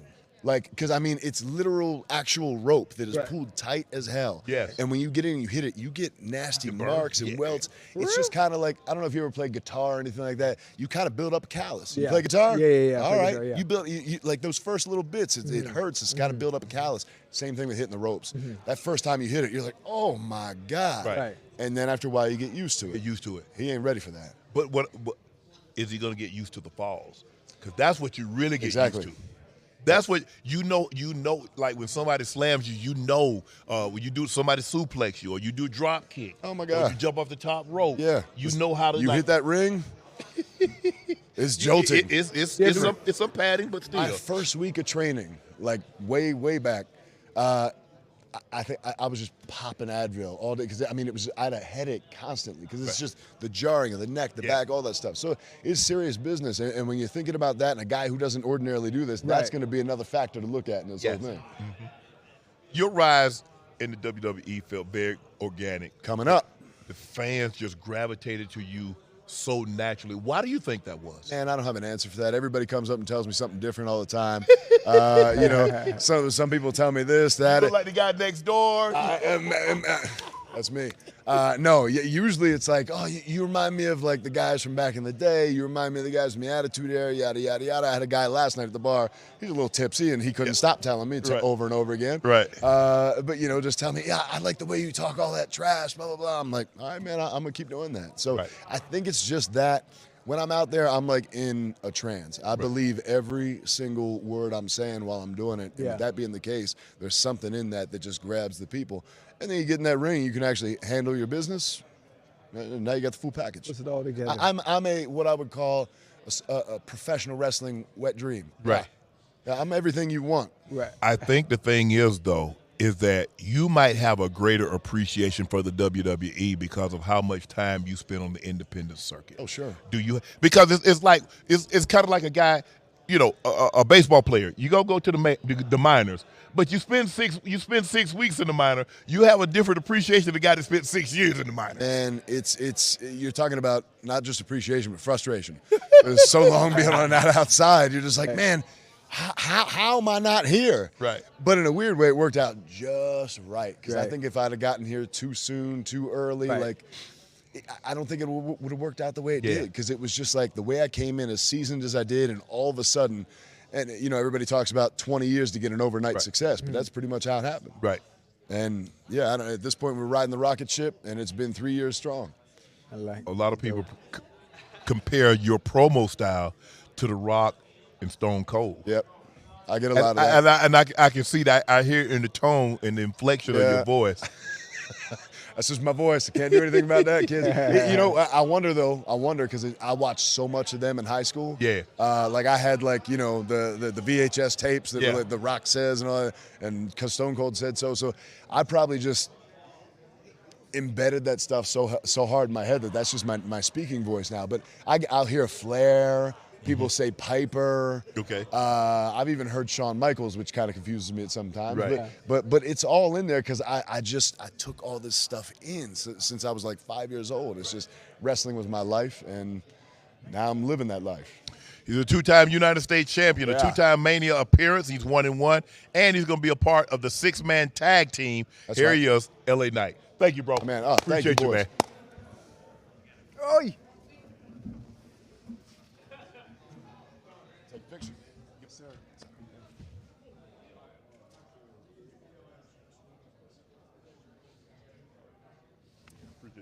Appreciate it, boss man. Thank you. Pleasure, baby. Yes, sir. I watched you for so much when I was I lived in Cincinnati. That's where for real? I started wrestling there for my first 6 years. Okay. We were packed around that TV all the time. Yeah, appreciate it.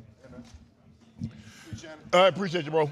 Thank you guys for joining us. We'll be back tomorrow at 2 p.m. Eastern, right? Mañana. Oh, 2 p.m. Pacific, so 5 Eastern. All right, so we'll see you tomorrow. If you're on the West Coast, it's 2 p.m.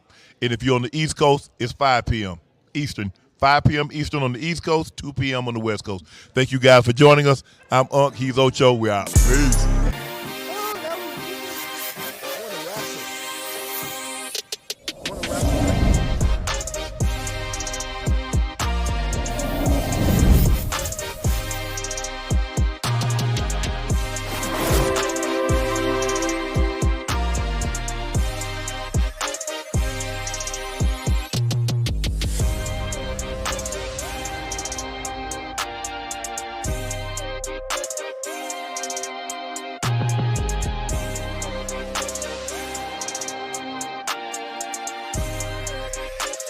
Thank you.